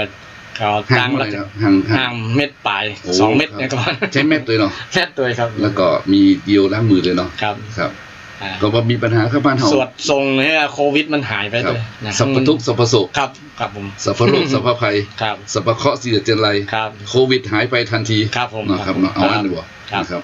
ก็ดีครับเนาะสวดมนต์ข้ามปีครับเป็นการให้กำลังใจตัวเก่าตัวเองครับเนาะมันถ้าจิตมันมีกำลังนี่มันสบายแม่นครับถ้าจิตมันท้อห่อเหี่ยวนี่มันหมดหวังเนาะต้องมีกำลังศรัทธากันเมื่อกี้เนี่ยศรัทธาต้องมีอริยทรัพย์ครับต้องเชื่อมั่นในตัวเขามีดีมันให้เกิดกำลังใจไงครับกำลังใจแม่นครับเนาะครับผมตอนนี้เขาต้องมีศรัทธาต้องมีเรียกว่าเชื่อในปัญญาตรัสรู้ของพระสัมมาสัมพุทธเจ้าเป็นลำแรกนะเชื่อกฎแห่งกรรมนั่นแหละเนาะครับเนาะได้ทำความดีต่อไปวันนี้เวลาหมดครับท่านอาจารย์ครับผมเวลาหมดเวลานะครับเนาะเพราะฉะนั้นก็ต้องขออนุโมทนากับทางสถานีครับเนาะวันพุธหน้าถ้าผมมีปัญหาอย่างก็มาใหม่นะครับเนาะครับผมยินดีครับผมยินดีนะครับวันนี้ก็คงอำนวยขออนุญาตโยมนะครับเนาะขอสถานญาติโยมทั้งหลายที่อยู่ทางบ้านฟังรายการนี้แล้วนะครับก็ไม่ได้โทรมาก็ไม่เป็นไรไม่รู้จะโทรอะไรบอกทุกทีนะครับเนาะก็ขอญาติโยมมีความสุขกายสบายใจปลอดภัยในการเดินทางนะครับเนาะแล้วก็ขอบพระคุณท่านอาจารย์พระครูศรีอมรพิรัตน์นะครับนับทีเดียวนะครับที่ช่วยดำเนินรายการเพราะว่าช่วงบ่ายโมงถึงบ่าย3นี่ผมจริงๆแล้วยากหน่อยครับเพราะพระเจ้านี่ผมจะจัดที่96มาตัวครับ96มันก็เป็นชั่วโมงนะครับครับผมเลยเหนื่อยหน่อยครับยินดีครับที่จะช่วยกันครับก็ต้องขออนุโมทนากับทางสถานีวิทยุครับท่านอาจารย์ท่านพระครูสมุวิศวัตนะครับวิศวัตวรคิจโจครับในสถานีครับวันนี้ก็ขอยุติรายการธรรมะเพื่อการสื่อสารและเพิ่มแรงใจวัดชัยสถานไปก่อนก็ขอญาติโยมท่านอยู่ดีสบายสุขกายสุขใจเจริญไปด้วยอายุวรรณะสุขภละธนสารปฏิภาณสมบัติเหมือนกันทุกท่านทุกคนเทินเจริญพรสาธุ